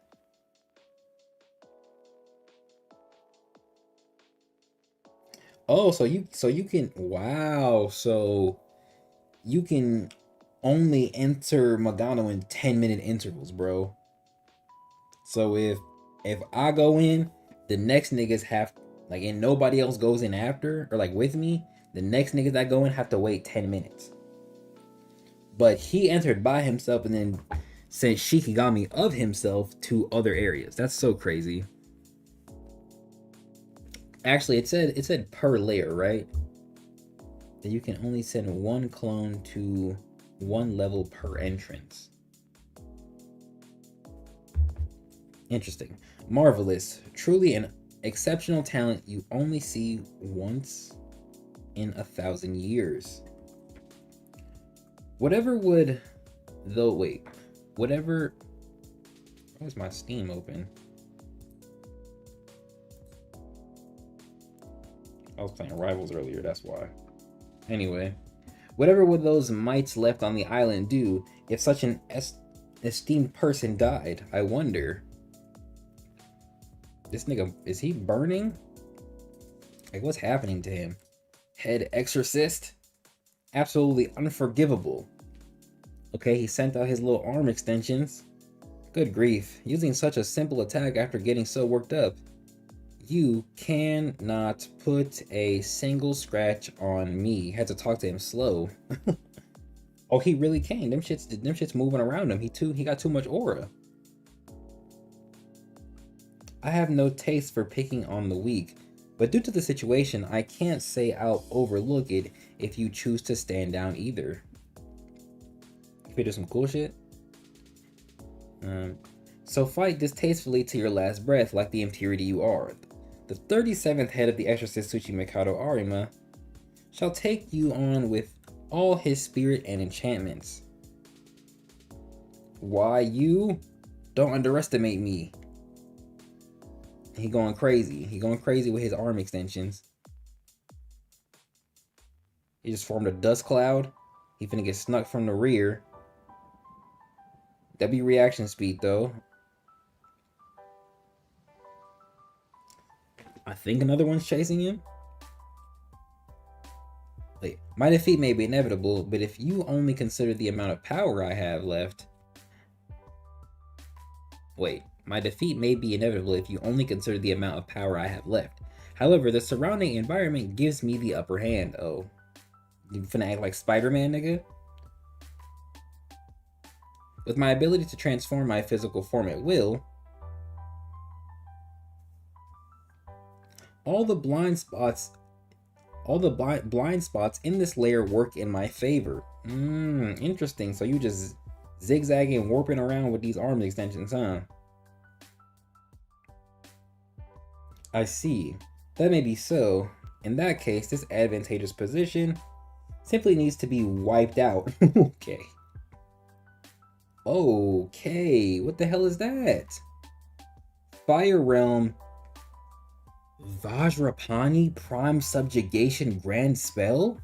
Oh, what even? This look like a Digimon, nigga. Oh my gosh. Samadhi? Wait. Samadhi within the Great Flames. Also, he just expels fire from these large-ass arm cannons he has in both directions. This nigga really does look and damn near act like a Digimon.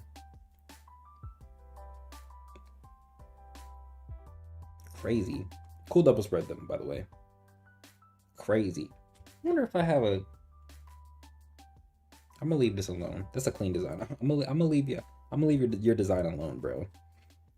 Oh, but the barrier protects them. Damn, look at this fucking carnage, bro. Gosh. This shit burned everything. Unreal. Is that really pervy underpants guy? And the barrier protected them. Which is why he said not to leave the barrier, because he can't guarantee his safety. So if he or any of them managed to get outside, them niggas would literally be fried. Burnt to crisps. Look at that scary ass silhouette. Damn. Against a mere human like him, if I still had some enchanted power, if I was in top condition, if I hadn't fought with the Twin Star and his flunkies and the head Exorcist, I have high hopes for your work. According to Yuzuriha, on the day we carry out our plans, it seems like one of the Twin Stars will appear. What? The Twin Stars, they were the ones who vanquished your former partner, were they not? Shiromi-kun, I am thinking about having you be the one to fight the Twin Star, but would it be possible for you to handle such a task?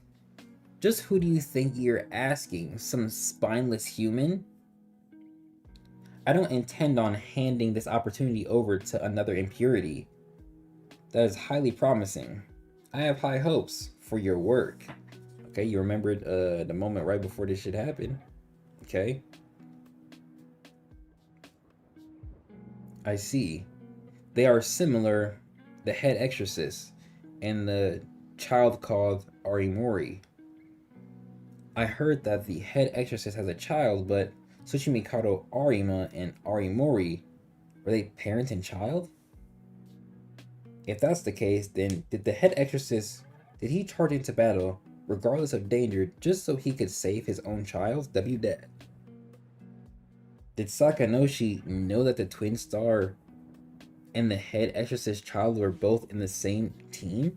If so, then did Sakanashi, not Sakanoshi. Did Sakanashi use me as bait? Pitiful impurity. Fall asleep amongst the stars. What the hell is that? He finna turn into a damn dragon? A damn impurity dragon? This is actually disgusting. Let me scroll past this. Oh, it's so much worse. This nigga pulling a Godric.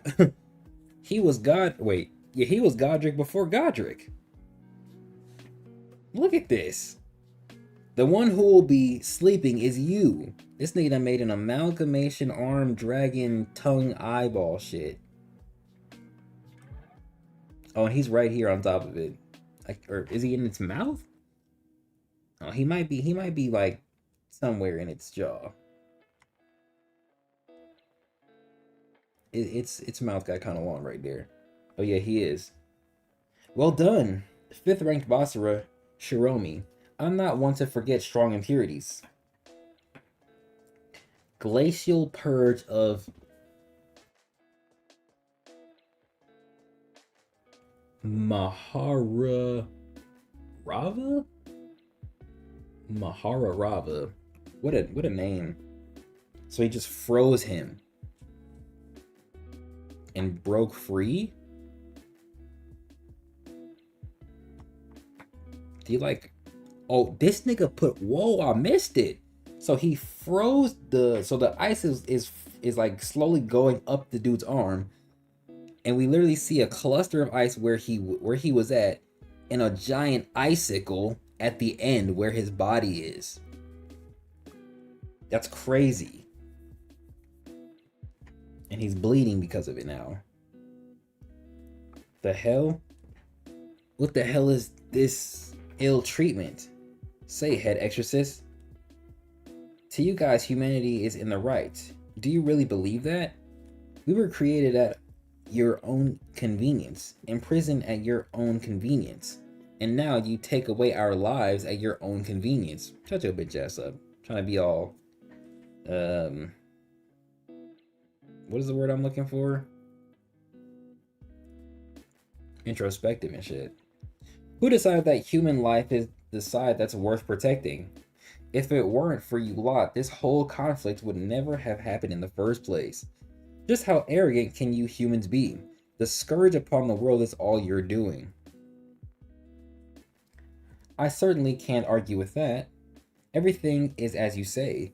The opposite of justice is not evil, but rather the other justice. Humans simply preach of justice as a means to rationalize not wanting to die. So now it's my turn to ask. Hiromi, are you fighting on behalf of justice for the things you mentioned earlier? Did you continue to kill people in order to subdue human arrogance and carry out your own justice? I doubt that's the case. You continue to kill, but it is not because it's kill or be killed. It is not because you desire to become stronger than.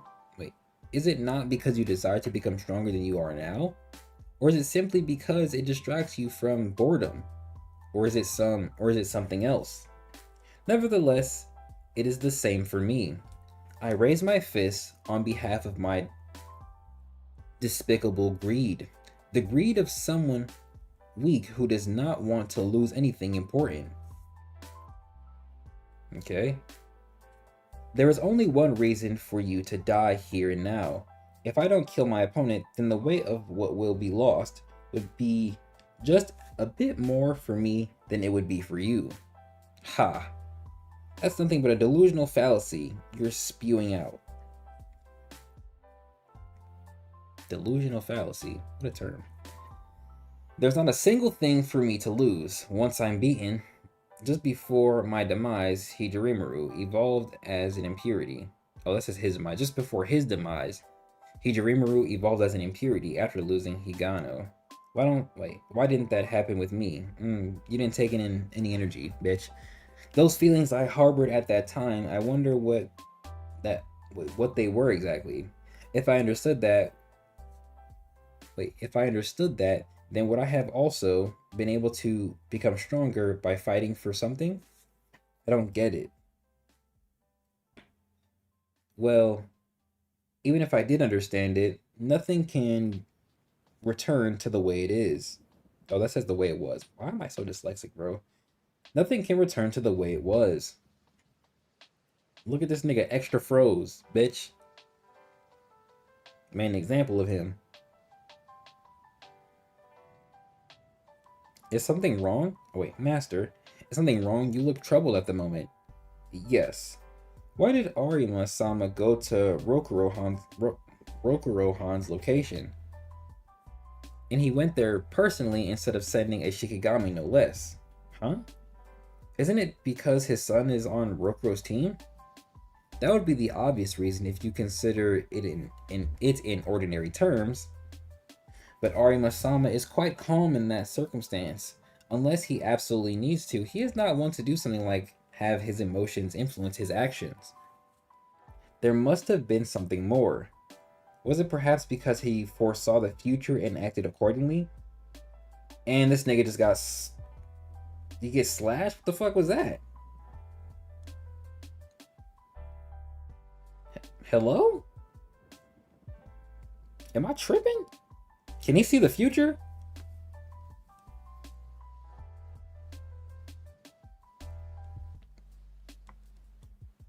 He must have saw the future. Did you die, head exorcist? Did you see your own death? If so, then remove yourself.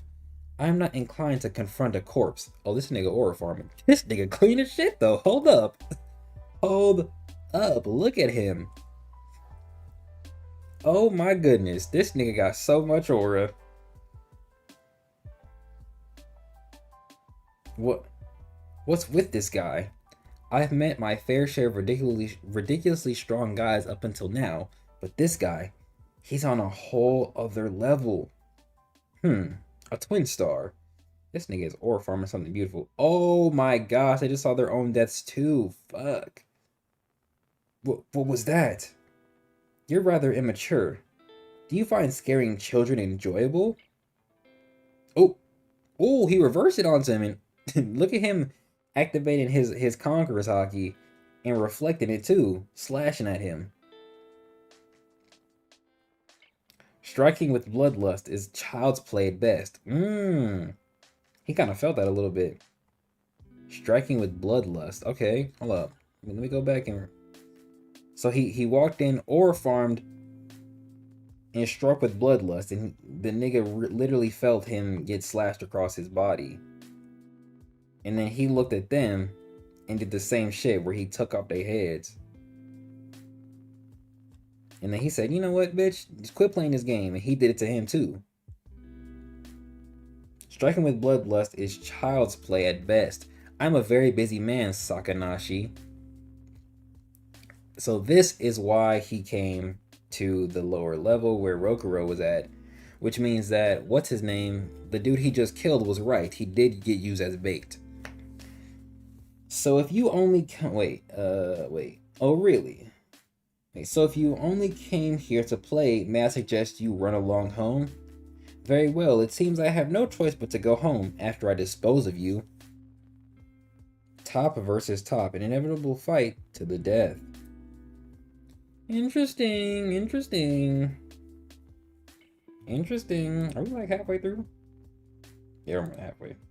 Wait. Yeah, we're more than halfway. Okay. Who's this guy? The second ranked Basara, Sakanashi. It is said that he is almost the same age as the first ranked Basara, Chinu. However, he hardly ever gets his hands dirty. A despicable, cunning impurity that never displays the true depth of his power. Arima vs. Sakanashi begins.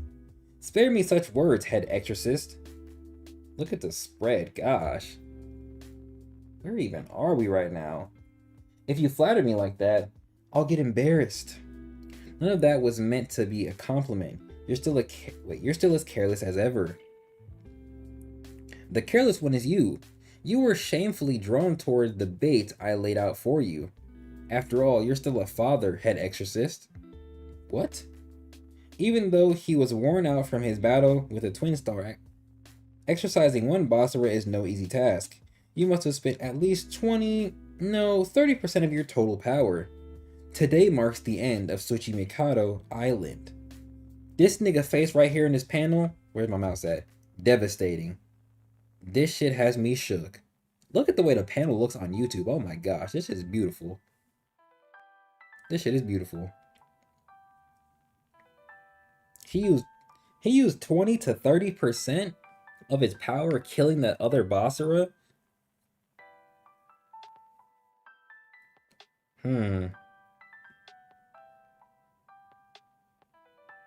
I technically have a character that looks at chi and percentages the same way as Zom does, so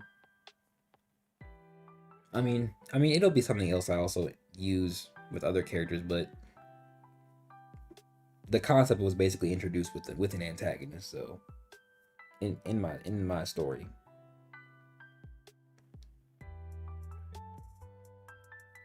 Interesting though, interesting. That shit bright. Your fate ends here as well. Pitch Black Puppet. I don't hate that name either. Pure Death Equip?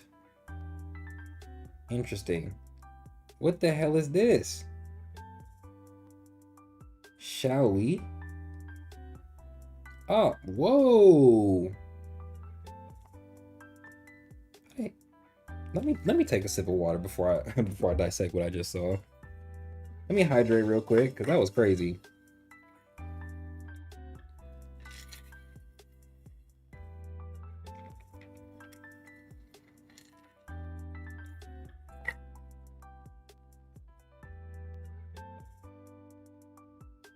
Okay, so he summoned this nasty ass puppet. It looked like the mouth of it just spawned behind him. He managed to dodge it. He said so fast and without any movement at all. So that it's almost instantaneous, basically. Because it spawned behind him again. He peeped it, and he managed to dodge it. Yeah, this looks like a portal right here. Like this just looks like a portal. Okay, wait. My pitch black puppet allows me to manipulate space, of course. The boundaries of physics and range are lost before such power. Dark shrouding partitions. What you made? Barriers, nigga? Nigga done made stained glass. It is futile. Why his arms look like that, though?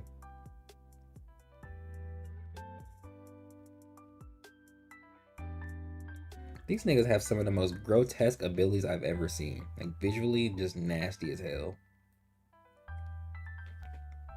This puppet will devour all the subspace it touches. Oh, hell no. You can neither defend nor run from it. Dad, it is over, head exorcist. With your death, the flower of despair will bloom throughout Tsushimikado Island. It devours all the subspace it touches? Hey, yo, get this Patmos level Kimyo out of here, bro. This nigga think he got the hands of war talent with antimatter and shit. He think he cool. Ooh, what's this? You sure talk big for someone using such a cheap enchantment. Nigga said his shit not even worth much. All it did was just appear out of nowhere and catch me by surprise. That's all. Bochi Tama, come. Fire of the appalling sun, ice dust of the moonlight. Oh, these are so fire. Ice dust of the moonlight is so tough. Fuck. Nigga, is this a horse? This is like a kitty, actually. Nah. I thought it was a giraffe at first. I might have to rob him. What, the space ability?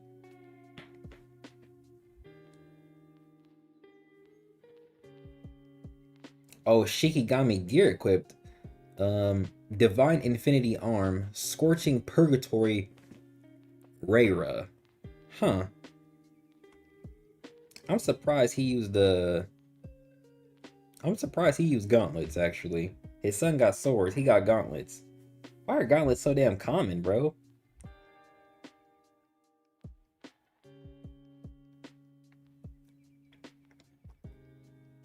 Okay. So this means he should have fire and ice abilities. Of course the fake Kofi. That's fine. He should have fire and ice abilities. Damn. So he charged up his left fist, punched. Look at the radius, gosh. Hella coverage. It is no use. All that my puppet touches returns to nothingness. But you still have to defend, don't you? Especially when it's a direct attack against you. Glacial Purge of Mahararava. That's worded so interestingly. Maharava? Maharava? Rurava? Rarava. Mahararava. That name sucks. Okay, so he basically hit a initial distraction with the fire move, and then hit a ice attack right after.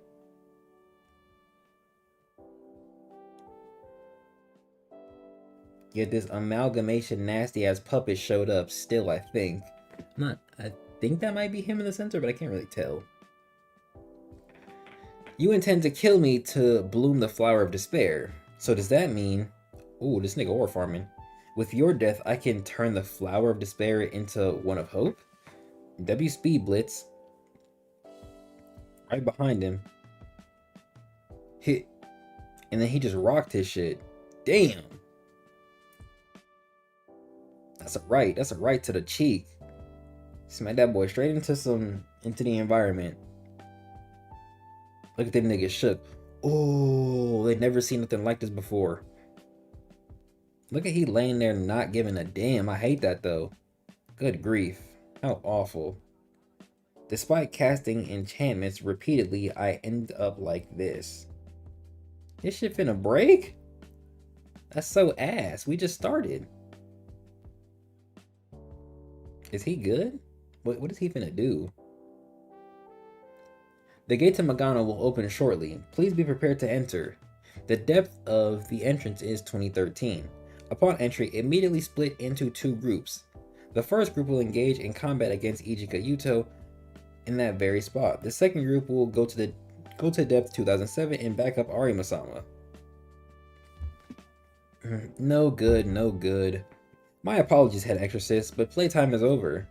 As for the reasoning you spoke of, I also have something to lose if I am defeated here. Okay, he doing a chant. This nigga, he kind of dripped out, bro. That chant. Okay, look at him having an arm trying to reach out to him. He not finna. Is he finna teleport? We've confirmed a reading of abnormal enchanted powers in depth 2007. Arata-sama. What is this presence? Sakanashi. You, that form. Whoa. Oh, so he was transforming. Okay. I'm glad he didn't teleport. Kanji read as Yin Yang Annihilation. This nigga that became the Miku? You, of all people, should know the meaning of this word. Unchain? He turned all white. All your struggles are meaningless before this form, Head Exorcist. From here on, you shall decay and disappear as a weak, fleeting human. Lotus Monarch Dharani of Avaloki Tesvara with 1,000 arms and eyes. Where the eyes at? Where the eyes at? She kind of got that. Let me chill.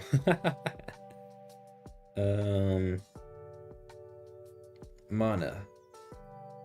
Please, may the future that awaits that child be a world without fighting. I will not lose. I cannot die.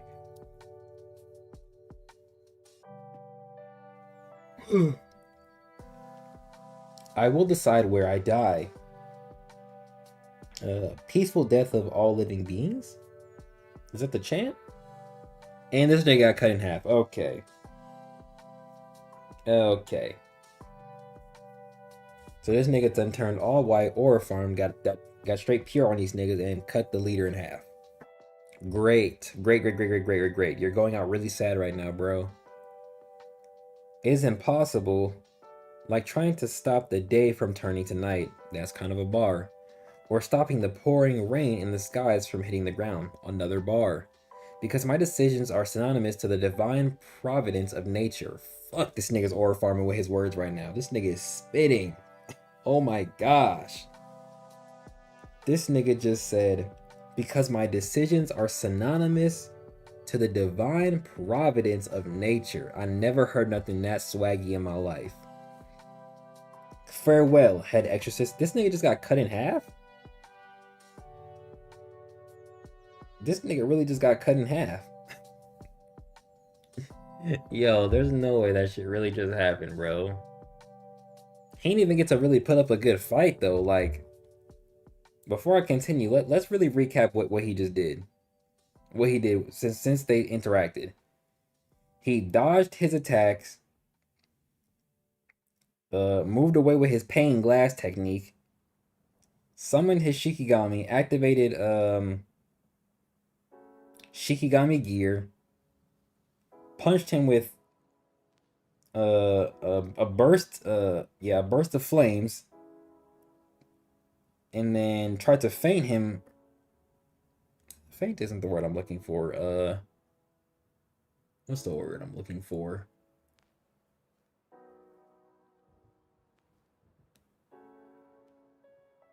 Anyway, he followed up his fire attack with an ice attack and tried to basically collapse and enclose him in ice. He broke out with his dark puppet shit. He speed blitzed him, punched him right in the face. The punch sent him down, but it damn near broke his gear. And then the black puppet reached up while he was chanting and entered his damn divine form, or his Uchain form, or Yin Yang Annihilation form, if you want to say that as well. This nigga summoned a giant fucking female Buddha thingy, and then he got one tapped. And then he got one tapped. So like, are we serious? Are we serious? Looks like I've been bested. So now his Shikigami of his self are turning into paper. Tsuchimikado Arimasama's reading has disappeared. Oh, yep. Little gang screaming for his dad. Move aside, Arimori. I'm gonna exorcise that bastard. So move out of the way. What the hell has he got going on? That would be most troublesome. You will stay put in there. So he's reinforce the barrier? This nigga gonna reinforce the barrier with it? If you force your way out using your flame ability, your friends over there would be completely burnt to a crisp. Besides, I am not the one who shall kill you and claim the power of soul. Oh, is that why he has fire abilities? Because of his relation to the concept of soul? Reporting. On the layer of depth 2013, the final barrier linking reality and Magano, the Great White Torii. Oh, that's the white one, okay. The enemy has reached it. Ijika Yuto has reached it. Now, the real party starts here. Okay, he doing his chant. You're the one at fault, Roku. If you had agreed to join me 2 years ago, this wouldn't have become such a sad affair. And now, everyone is gonna die in the end, aren't they? Analyzing the enchantment pattern, it is likely that Ijika Yuto is beginning an unbinding spell. We believe he is attempting to breach the barrier of the Great White Torii. This reading is... What the fuck is that? A Basara has appeared in Depth 2013. The 10th ranked Basara, Yuzuriha. 2? Not only is Ijika Yuto at the top layer, but a Basara as well? Have you arrived, Yuzuriha? I trust you to wait in I trust you to wait there. I trust you to wait in there, son of the head exorcist. This nigga really died. while the island and its people that your father survived to protect vanish into oblivion. And he doing his chants.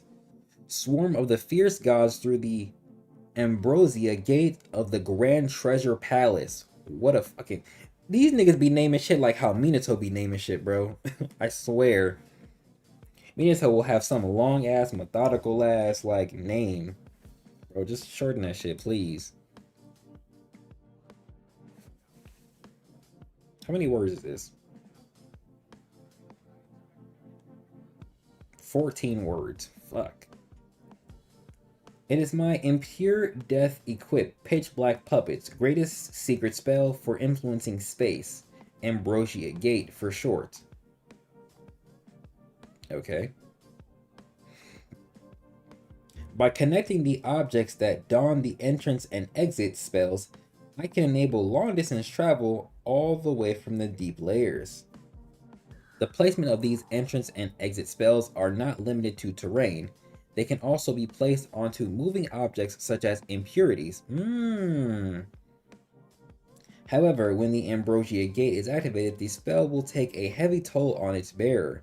Impurities with a low level of enchanted powers are unlikely to survive. Can you handle it, Yuzuriha?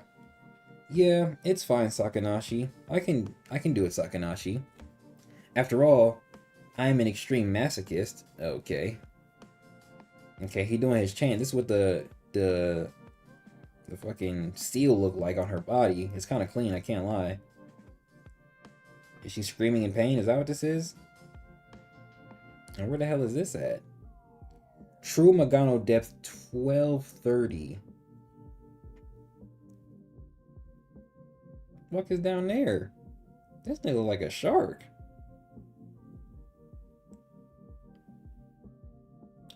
Oh, okay, I see what you're doing. I see what you're doing. Now, let us raise a toast. So he's sending... So this is the entrance and she's the exit. And he's sending all of the freaking impurities that are on depth 1230 all the way up to where depth 2013 is, so that they could all go through the gate and spill all over Tsuchimikado Island. Damn. What a technique. And look at how these niggas are literally just moving up. That's hilarious. What? What's with these voices? Where exactly is it coming from? Hey, these niggas look like them niggas from Ninja Turtles in 2003 when they went to the future. They fought like the come on.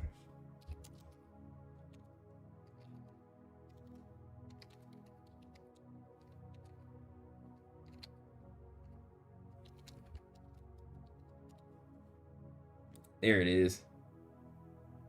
Oh, they were called the Dark Turtles. You got no like better picture of them?